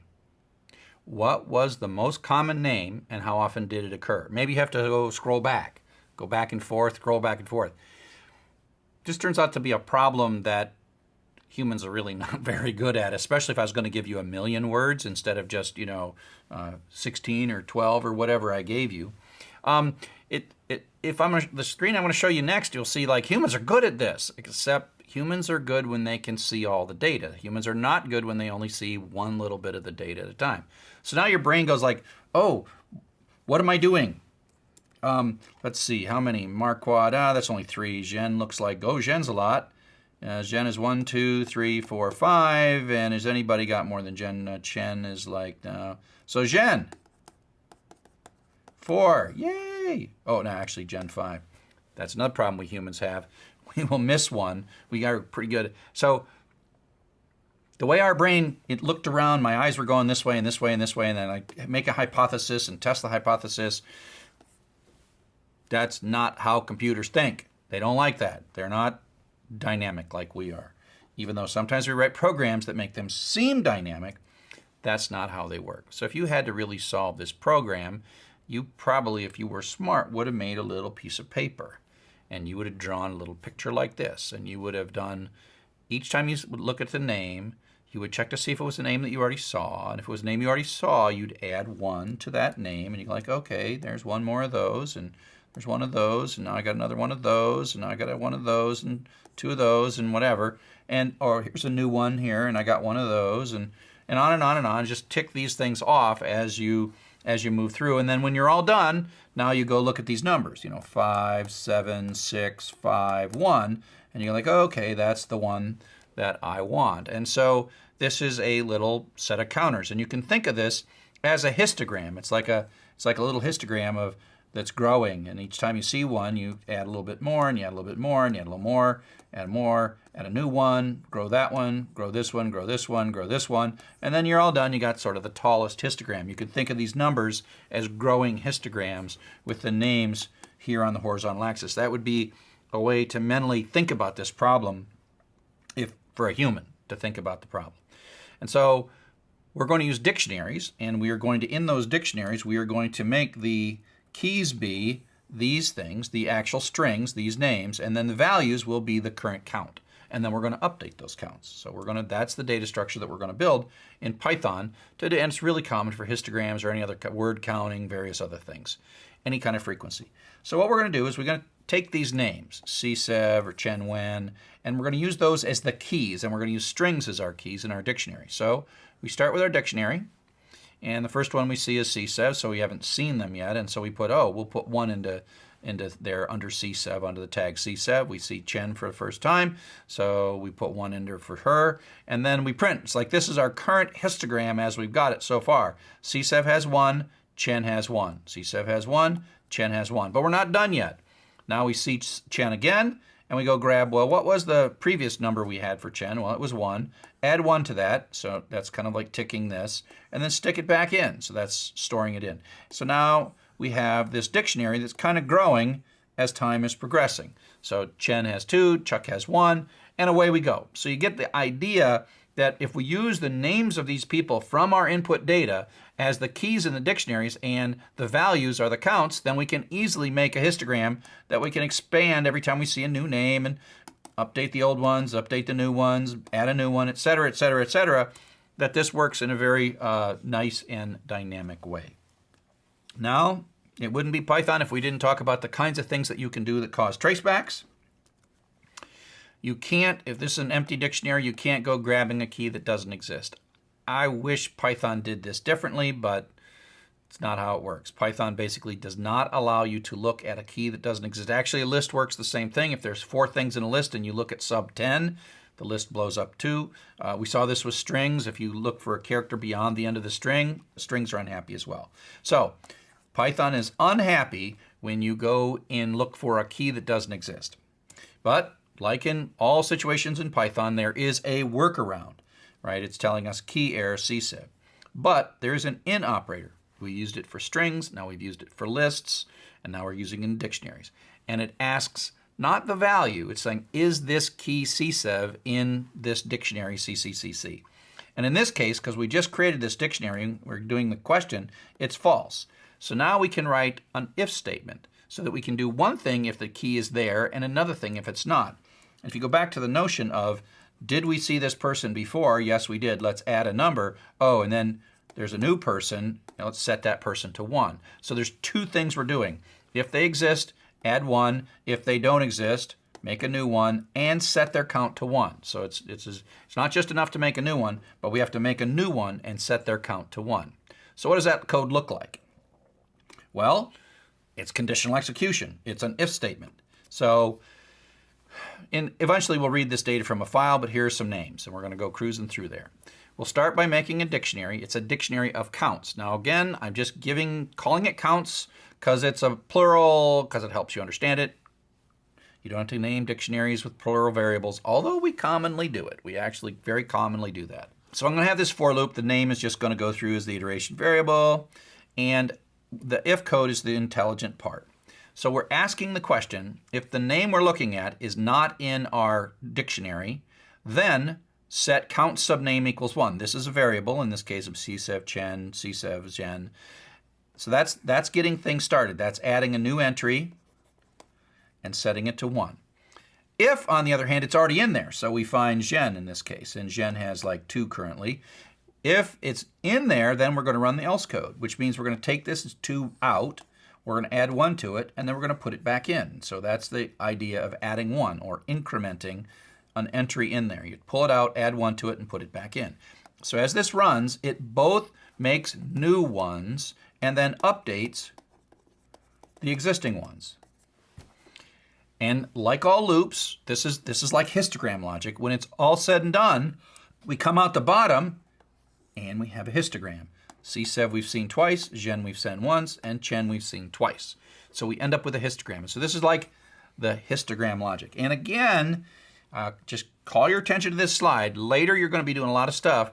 You might want to come back to this slide if you're confused by this is what it is, because we're going to show you in a second a quicker way to do this. But this notion of if then else, if there's no key in the dictionary, put it in. If there is a key in the dictionary, do something to the existing value that's already there. That's something we're going to do so many times. And it turns out we do this so many times in Python that they have built something in that takes care of this for us. And the basic idea is there's going to be these 4 lines. We're going to do something if it's there. If not, we're going to set it to 0 or something. And so this get method, so counts is a dictionary, there's a get method. You can't use this on lists or strings, it's just part of dictionaries. So what counts.get is, it says go look up in counts, use this as the key, and this is the default. Meaning this is the value I get back if the key doesn't exist. So either it looks it up and it finds it, so CSEV, it finds a 2 and gives us a 2. If I looked up Bob here, it would give me back 0. The key thing it does is doesn't trace back, right? So this works whether the key exists or not, and you pick a default, okay? That's the get. That's the get. It's a method in dictionaries. Okay, so this is how we make a contraction. And this becomes kind of an idiom, meaning you can look at this and you need to understand it, but after the 10th time, you'll just be putting this line of code in and you say, oh, this is our little histogram trick. So if we look at it in slow motion, we're going through the names again. three, 4 times, 5 times. And we're saying, okay, we're going to set the count of the name for that particular name, get the current count of the name or 0, and then add 1 to it. So if there is already a 4 in there, this becomes 4 plus 1 is 5. If there is nothing in there, we get 0 plus 1, and then we get a 1, and we store that in. And so if it is a brand new key, this is for new keys that are not there. And then existing keys that are already there, it pulls out, uses the get. And so this combines the if and the else in one line. So those 4 lines become one line. And so this does exactly the same thing as that thing with the if then else in that loop that we wrote in the previous slide with the if then else in it. So this is how we simplify counting. And again, this is an idiom. We're going to do this over and over and over again. Anytime we see a set of things and we want to build a count, we're just going to use this idiom over and over and over again. So now, up next, we're going to build this into a complete application where we really read through a file and we split the file. And this is the code that we looked at when we first started this class. So we're coming back finally, and we should now understand every single word. So now we're going to combine all this together. We're going to read some data, we're going to read a file, we're going to make some dictionaries, we're going to make some lists, and we're going to use all these things to build a real program. So what the real program is going to solve, and so let's see if you can solve this, right? Read this text really quick, like in 1/100th of a second or so, and figure out what the most common word is and how many of these things there are. It's kind of like the problem we showed you before, except I was showing you names. So figure it out. What is the most common word? And how many are there? Or maybe let's just skip to the next slide because humans are so bad at this. I mean, and humans are looking at this and saying like, no, I refuse to do this. As compared to the other ones where we actually tried, now we're not even going to try. It's like, dude, how about we just write some Python code to solve this problem? I know how this turns out. We've seen this story before. Okay, so here's the basic pattern. We're going to use a dictionary. We're going to use split. Split gives us back a list, and then we're going to loop through the list, and then we're going to do the histogram pattern so we can go through the list. So this program, which we'll soon switch to reading a whole file, but for now we're just going to read a single line. Then we just learn how to write another loop outside this loop. So here's what we do. We start out, we make a dictionary. We read a line of text. Type, type, type, type, type. Line of text goes into this variable line. Then we split it, right? And then we get back a list of words. We're going to print those words out. And then what we're doing is whatever that line was, we're going to loop through the words. You know, word, word, word, word, whatever it is, word, whatever's on that line. And then we're going to update the count. So this is that little idiom. We're going to grab the old value of our count for the particular word we're looking at, or 0, add 1 to it, and stick it back in. So this is both going to do the new and the existing. So that's the basic program. We're doing exactly what we did before, except now we are taking line from input and we're making the list of words by using the split function. You get the idea now. So here we're going to run this with a bit of code. Here's our long line of text. I have to break it so it fits on my screen. The clown ran after the car and the car ran into the tent, and So that gets put into the variable. Then it splits it, and this is the word. So this is just taking this line of text and breaking it based on spaces, and then we get a list of, 15, 20 or so words. Then we write the loop that loops through each one of these things and makes a little histogram for every word. The, clown, ran, then it's after, and then the gets another one because we hit the, and then the car gets another one, and we see these things and these grow up, and that's what we're doing down here when there's no output. We could put output there, but it wouldn't fit on my screen. And then at the very end, we're going to print all these counts out. Okay, and then we can look and see, oh, the thing with the highest histogram is the one with the highest histogram. So that's how that code ultimately runs, right? So if we look through it again, we make a dictionary. We take this line of text and we put it into this variable. Then we split it into words. And then we have this word that goes iteration across the words in the line. and then we do the counting trick, and then at the end we print all these things out, and we can see the largest one. Okay? So that's a common pattern in text processing, looking for words. Now, let's talk a little bit more about some of the capabilities of dictionaries. We've used for loops to go through strings. We've used for loops to go through files. We've used for loops to go through lists. And now we're going to use a for loop to go through a dictionary. Again, for some iteration variable in some collection. And so what you do here is, not because I named it key, key's a great name for it, but key is going to take on the successive value of the keys, not the values. Okay, it's not going to go through the values. In the list, it goes through the values, but in a dictionary, it goes through the keys. So it's going to print out Jan, Chuck, and Fred. Remember, order doesn't matter. I mean, order is unpredictable inside of dictionaries. Now, if I actually want to get these values, then I just say count sub key, right? And so key is whatever, Jan, Chuck, and Fred. And so this is count sub Jan, count sub Chuck, and count sub Fred. And so that's how we go through the key value pairs in a very, very simple for loop. Just remember, if you just put the name of a dictionary here, the loop is going to go through the keys in the dictionary, not the values in the dictionary. But you can get every value, just say count sub key or whatever the dictionary name is, sub key. And so what you can do here is you can kind of see what's going on is we can actually tell Python, what we're doing right here is we're telling Python to convert this dictionary variable to a list. So lists have less information, and that ends up giving the keys, right? And so this is a list. It doesn't have keys and values. It just has the keys. And so that's what happens when you do that.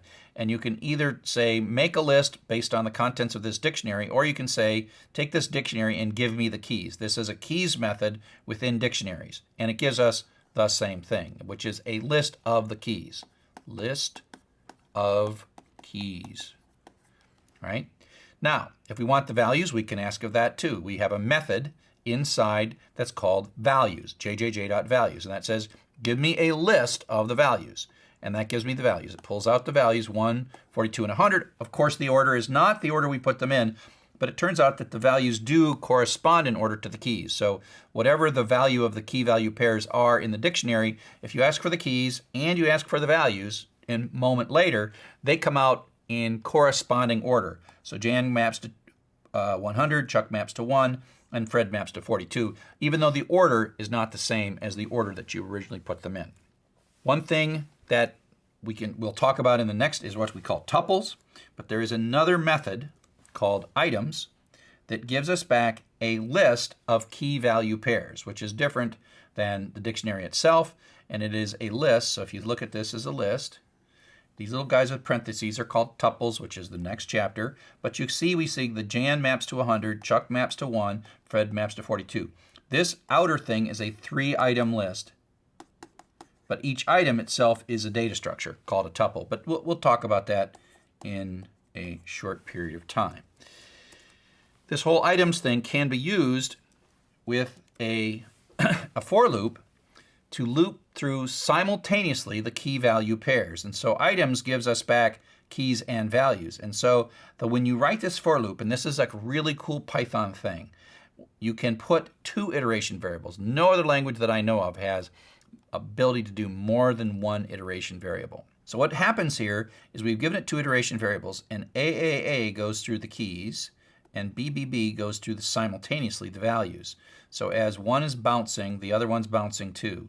So it is basically saying, I usually call this K and this V to mean key and value, but I'm using non-mnemonic variables so I don't confuse you. And basically that just means that we're going to go through all the key value pairs, right? This was the key, this is the value, and we're going to run this loop 3 times because there's 3 things in the dictionary, and we're going to hit each of the key value pairs. And so it prints out Jan 100, Chuck 142. So this is a very succinct and convenient way to go through a dictionary and see all the key value pairs and not have to manage any of the stuff manually. I usually name this K and V, or key and value, because that keeps it straight in my mind. The key is the first iteration variable, and the value is the second iteration variable. Okay, with that, we can actually now circle all the way back to chapter 1. Remember I told you that you would understand every line of this at some point, and this is the moment. This is the moment that you are going to understand every single line. And if you've been doing your homework and the work up to now, and you sort of understand the lecture we just got done doing, you should understand every single line. And it's not all that hard, like what, 10 weeks later or whatever it is, or 10 days later. Okay, so let's start at the beginning. Heck, it's easy. You're an expert now. You know a lot of Python. You know 9.5 chapters of Python. So what do we do first? We put out a prompt. So it puts out a prompt. We get a file name. Words.txt ends up in name. We open it. We get a file handle, right? We're going to make a dictionary, a histogram pattern. So we're going to create an empty dictionary. We're going to have this line variable that's going to iterate through all the lines in the file. So this is going to run once for every line in the file. We actually don't have to do the strip because the split kind of does a strip for us automatically. It ignores spaces at the end. It only does, and so we don't really have to do a strip. You could do a strip here, but it wouldn't hurt. You think of this file as like word, word, word, word, word, a second line word, word, word, word, word, word, word, word. This outer for loop is going through line for line, and then we do the split, which gives us each of these words. And now we have an inner for loop, and that's going to go through each of the words in the file, right? So this is word in words. This is still one line. So we're going to go through the words, and we're going to say count subword equals counts get word. This is that idiom. Go back to that part. I won't explain that. That just makes the histogram, right? And we're going to end up accumulating these counts over the entire file. So this is two loops. We're going to each line, then we're going through the words in the line, then we go to the next line, then we go through the words in the line, next line, and then we're making a histogram as we go. You know, little histograms building up for the different words, and the histogram is extending. At this point in the code, inside counts, we have a complete histogram of every word on every line of that file. And now all we have to do is figure out what the largest one was. And this takes us back to a couple chapters ago where we're looking for the largest. Okay, you can't use the max function here because it's all sort of hidden inside this dictionary. So what we're going to do is we got this histogram in counts. You know, it's the words, word, word, word, and then, you know, the little things counted up. All right, so we're going to look through here and we're going to look for the tallest one, and then we're going to remember both what the count was and what the word is. And so we're going to make a variable called the biggest count that we've seen so far, and the word that is associated with that biggest count. So I'll call my variables big count and big word. And so now I'm going to have iteration go through the items, which is the key value pairs. So the word variable is going to go through all the keys, and the count is going to go through all the values, the numbers. And we're doing a maximum loop. And if the big count is none, which means we're on the first word, or the count we're looking at for the particular item we're looking at, you know, 4, is bigger than the previous one, 1. If it's the first one, or if count is greater than the biggest count, then remember it. This is kind of the remember. We're going to remember what the word was that we had, that where we saw the biggest number. We're remembering the word, and we're going to remember the count.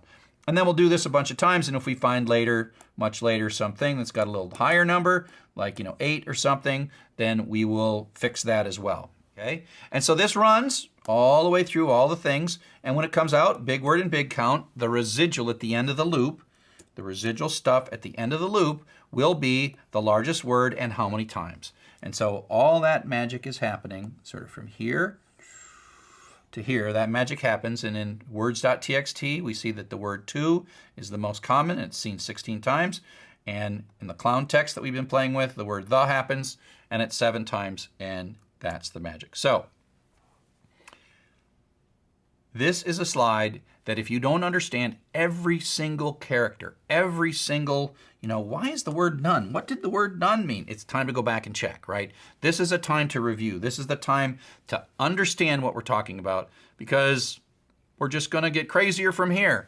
And this is really important basics, because this is a complete program that does something non-trivial.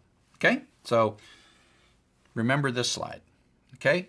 So we have talked about dictionaries. We've compared them to lists. We've shown how to use the get operation. We've looped through files. We took a look at tuples. Tuples is what we're going to talk about next, and we're going to sneak peek. We'll talk about sorting dictionaries coming up next.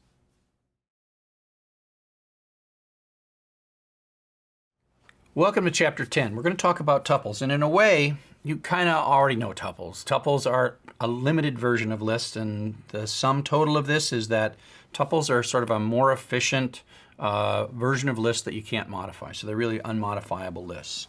So here's just the syntax of tuples, but it exactly looks like lists, except we're going to use parentheses. So here is a 3-tuple. The concept of tuple, the word tuple comes from mathematics, 2 tuples, 3 tuples. A 2-tuple is a thing that has 2 things. It's a way to call it. So 3 tuples, it's a set of 3 things basically. So this is a 3-tuple with 3 strings in it. Again, it looks exactly like a list except using parentheses. We use the index operator x sub 2. We can use the constant syntax. We assign these things in, and a printout just prints it out like the constant syntax. And it just has no square braces, but instead parentheses. Things like max use tuples. It looks through a sequence of things. Lists is a sequence, tuples are a sequence, a string is a sequence, and so max looks through them. And the for loop basically creates an iteration variable and then bounces through the things that are in a tuple. And so in a way, these are the same, right? The same. Now there are differences. The place where there are differences are that tuples are not changeable, they're immutable. And if you recall, strings are also not mutable. And so if we take a look, if we have a list, 987, and we can change x sub 2 to 6, and then that changes the 7 to be a 6. Lists are mutable. Here we have a 3-character string ABC, and we want to do character 2 and turn that to a D with this assignment statement, and Python says, no, we're not allowed to do that. That is a traceback. And the same thing happens with a tuple where we want to do z sub 2 equals 0, and it says, sorry, you cannot change. So these are not mutable. So the difference is lists are mutable, and then strings and tuples are not mutable. But that's part of the efficiency of tuples, is that they're not mutable, and that allows them to be stored more densely than lists. And so there's a whole bunch of things that can't be done with tuples. You can't sort a tuple. Whatever order you put the tuple in when you create it, it stays in that. You can't append, you can't extend it, you can't flip it with reverse. Lots of things don't work, and if you take a look at the directory output of lists and tuples, you see, whoa, it's a subset. You can do count and index. Count looks up how many things match a particular value. Index says where is a particular value, but you can't do append or extend or insert, pop, remove, because all those methods inside lists that tuples don't have are the ones that make changes to it. So it's prohibited, but it also allows Python to be more efficient knowing that tuples are not going to be changed. Lists, it has to actually allocate extra memory and stuff like that to let them be changed. And so that's the point. It doesn't have to build these structures to be changeable, and so they're just more efficient and more performant than lists. Lists don't. If you need a list, use a list, but if you can get away with a tuple, we tend to use tuples, especially if we're going to make a variable for a brief moment and then throw that variable away. Now, there's a couple of cool, interesting things that we can do with tuples, and one is you can put a tuple on the right-hand side of an assignment statement. Now, they both have to be variables in this case. Now, that's very different than putting a tuple on the left-hand side. If I put it on the left-hand side of x and y, it would be like, oh, x is 4 and y is 6, and that's a 4-6 tuple. But if we put it on the right-hand side, it basically expects a tuple on the put it on the left-hand side, it expects a tuple on the right-hand side, and then does a one-to-one correspondence. So it's the same as saying x equals 4 and y equals quote Fred quote. And so that is sort of a simultaneous assignment statement. You could write this with x equals 4, y equals Fred, right? That'd be okay, but you can do this, and we'll see in a second. And it just whatever the order is. Now this could be an expression or even a function that returns a tuple, and you can then assign it into two variables at the same time. Now if you do something like a comma b equals 9, it's going to blow up on that. It's going to be, I'm unhappy about that, because it expects if there's a tuple on this side, there's got to be a tuple on that side. And in this case, if I just put 9 over here, there is no tuple on that side. Now, we've played with this actually already without even knowing it. And so the way this works is, if you remember D items, the items gives you a list of tuples. So this dictionary has 2 things, CSEV maps to 2 and Chen maps to 4. And so if we say D items, we say give me the tuples, right? And so the tuples come back. So this is a list of tuples. Now what happens is, that is how the two iteration variable for works. And this is a list of 2 tuples. And it's, and so what happens is the first goes into the K and the second goes into the V. This is like an assignment statement for this first tuple. Then it runs the loop, and then the second one gets put in the K and the V, then it runs the loop again. And so that's kind of how we construct these 2 iteration variable for loops using tuples, because that turns out to be a tuple assignment each time through the for loop. Now, an interesting thing that tuples can do is we can compare them. Remember, we could compare strings. And so the way tuples work is it does the comparison starting at the leftmost one and compares it. So if it's asking the question, is this less than? Well, 0 is less than 5. And at that point, it does not look beyond the 0 and the 5. That's like the most significant element of the tuple, like the most significant digit of a number. If 199 is less than 201, because if there's a 1 there and the 2 there, then the rest of these numbers really don't matter because that is the most significant digit. And so that's how this works. It doesn't look at these. On the other hand, if the first one matches, and it's saying, is it less than? Then it has to look at the second one. It says, oh, 1 is less than 3. It never looks at this one, and it doesn't look at that one, but it gives us back true. The same is true for strings. It's doing string by string comparison. It compares these two, and they're the same, and so it has to look to Sally and Sam, and then looks at SA. Well, they're the same, so SA. And then at some point it goes, oh, there's the L and that M, and so the L is less than M, and so that's why this entire thing is true. Jones Sally is less than Jones Sam. If, on the other hand, the first two don't match, Jones Adams, then it never looks at the second piece whatsoever. It doesn't bother because the J is greater than the A, so this thing becomes true. So it's sort of within strings, it looks the first pair, and then within that, if they're not the same, and then it goes to the second pair, third pair, whatever. And so it's pretty clever. So that's one of the nice things about tuples, and we're going to use this in a moment to sort them. And so you can think of tuples as being sortable by their first item, and where the first item matches, then it looks at the second item. So if we go back to looking at the items, what comes out, remember that dictionaries aren't always the same order. But if we look at the dictionary items, d.items, then we got a tuple, A10, C22, B1. Now what we can do is we can say, hey, we would like to make a sorted copy of this. And so we pass this in to the sorted function, and we get back a sorted list. But it sorts it based on the first thing. Because in dictionaries, you can't have two keys. You can't have duplicate keys, right? You can't have two A's or two B's. And so it sorts it based on that. If they matched, it would look at the second one, but in this particular case, because it's coming from a dictionary, these keys are going to be unique because the very fact of constructing the dictionary, you can't put the same key in more than once. You can put the same value in more than once, but you can't put the same key in more than once. And so sorted basically is this function that takes a sequence, and it sort of works through the function and gives you back a list that is the sorted version of that. And so we can write and compose this in a for loop as follows. So sorted, d.items would give us the items sort of unsorted, but if we say sorted and pass in d.items, then we have a sequence that is sorted by key order. And so K and V are going to go through this dictionary in key order, not value order, key order. So this is a way to say, I want to loop through this dictionary in key order.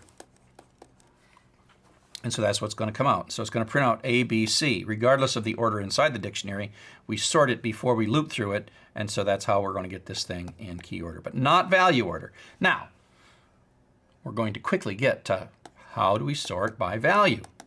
Okay, so that's how we sort by key. That's really easy, but it takes a little bit more work to sort by value, but we're going to be using tuples. So here's how we do it. So if we think of these, we can get key value tuples, and all we have to do is make value key tuples. And if we make a tuple where the value is first and the key is second, then we're okay. So what we're going to do is we're going to create a for loop that's going to go through these items in not particularly any order in this case. We're not using sorted here, so it's not any order. So K and V are going to work their way through these key value pairs, and what we're going to do is we're going to make a new tuple, but we're going to reverse the order of what we would get from items in that the value is going to be the first item or the 0th item in the tuple, and K is going to be the second item. So if we print this out, They're not particularly sorted at this point, but we have the values and the keys. Value, key, right? Value, key, value, key. Now what we can do is we can say, oh, this now is just a list. It's a list of tuples. And if we tell it to be sorted, then it's going to compare these things and then sort, and when those match, now the values, there can be duplicates, so if there's a matching value, then it will look to the key as the next thing to sort based on. And so we're going to call sorted again, and we're going to pass in temp, which is our little list that we just made of 2 tuples flipped value key, and we're going to give it an extra parameter, say go backwards, so sort from high to low. Reverse equals true, that's what that does. You just add that as a parameter, reverse equals true, to sorted, and then we print this out. So it's now 22, 10, 1. So it's from big value to small. Okay, so that's how you get a sorted by value instead of by key. Okay, we have to make a temporary list. So temp is a list because we have to append to it, but each of the things in the list is a tuple. So we end up with a list of tuple, tuple, tuple. Okay, so this again is data structures. You know, we're trying to create shapes of data that help us solve our problem. So now let's actually solve a problem. The 10 most common words. In a previous chapter, we did the most common word, but now we want the 10 most common words. So here's how we do it. So we've done this before. We open a file, we make a dictionary, we loop through all the lines of the file, we split the words in the file, so we got, you know, file looks kind of like this. Right, we loop through the lines of the file, and then for each line we loop through the words. That's the outer loop and the inner loop. And then we do this count get word 0 plus 1, and that creates our little set of, you know, our histograms based on each word, and the histograms get taller. And then now what we've got is at the end here, right here, we've got the completed histogram in no particular order. So now what we're going to do is we're going to extract the data out of that dictionary, that histogram data out of the dictionary, and we're going to make a reverse tuple of the value keyword tuple instead of a key value. So we do what we just did on the previous slide. We write a for loop, and I'm doing a little bit differently here. We're going through key value, but then I'm going to make a tuple that's value key, put it in the variable new tup. This is a tuple assignment that's going in there, and then I'm going to append that to the list. And so we end up with this list. Just like on the previous page, a list of tuples in value key order. Now, I'm like, okay, let's sort that backwards. So this is the value key tuples, go backwards, and then we reassign this result as sorted back into the list variable. And so when this is done, it will be sorted from the highest value down to the lowest value. And now we have to do 2 things, look for the top 10, and we have to flip them out when we're printing. So this list is now backwards. It's V comma K, value comma K, and we're going to use list slicing. So we're saying start at the first one and go up to but not including 10. So that's 0 through 9, which is the first 10. And you'll notice that this val and key are flipped, and that's because in it, value is the first piece of each tuple and key is the second piece of each tuple. And so it's going to go through successively value key, value key, value key, value key, value key. But it's only going to go through the first 10 because we have limited this with list slicing. And then we print it out in the order we wanted to see it in the first place. So we see kind of a flipping of the order between how we iterate through the data structure and then how we print the stuff out. And that gets us back to the key value, which is what we want. And so that's quite a sophisticated thing. We're using dictionaries, we're using lists, and we're using tuples and sorting, and that's a nice little piece of code. Again, I encourage you to understand every single line of this code. So this next slide is not something I'm insisting that you understand, but some of you might find this kind of fascinating. So I can do effectively this bottom part here, not the calculation, but this bottom part right there, I can do this all in one line of code that takes the dictionary and then ends up with the sorted tuples sorted by value order. And this is it. Let you look at it for a second. It uses a part of Python called list comprehension. And so the tricky bit here is this syntax in the middle. and this looks like a list, and it is a list. The difference is, instead of expressing the list with appends or as a constant with commas, we're expressing the list as an expression. And I like to read this as, right here, just to say the word for all, create me tuples that are v comma k, and you'll notice this order is, I got value key, v comma k tuples for. So this is like there's a little loop that happens here. It's gonna stamp out a bunch of these little tuples. Stamp, stamp, stamp, stamp, stamp, stamp, stamp. And it's going to stamp enough to go all the way through for each kv that's in C items. So that's the key value in this dictionary. A10, B1, C22. That this is going to run 3 times. It's going to make 3 tuples. But this list is going to have them flipped. So this little bit right here, this little bit in the brackets, is the same as this bit right here. It is basically the same as doing that. Except it's expressing it in a more direct but slightly more complex way. And so this is a list that's computed on the fly. It's a 3-tuple list flipped with values and keys. And then I pass this in right into sorted, to the sorted function. So that's sorted function, parentheses, and then I take what comes out of sorted, I take what comes out of sorted, which is this, and I pass that into print. And I forgot to put reverse equals true on here. So it comes out but not reversed. It's value key but not reversed. So you get the idea. And so if you're really, really interested in this, go read up a bit on list comprehension. It's kind of an interesting and powerful way to make even more succinct Python, but I don't spend too much time talking about it, because if you see this version of it and you feel like that version of it makes a lot more sense to you, stick with it.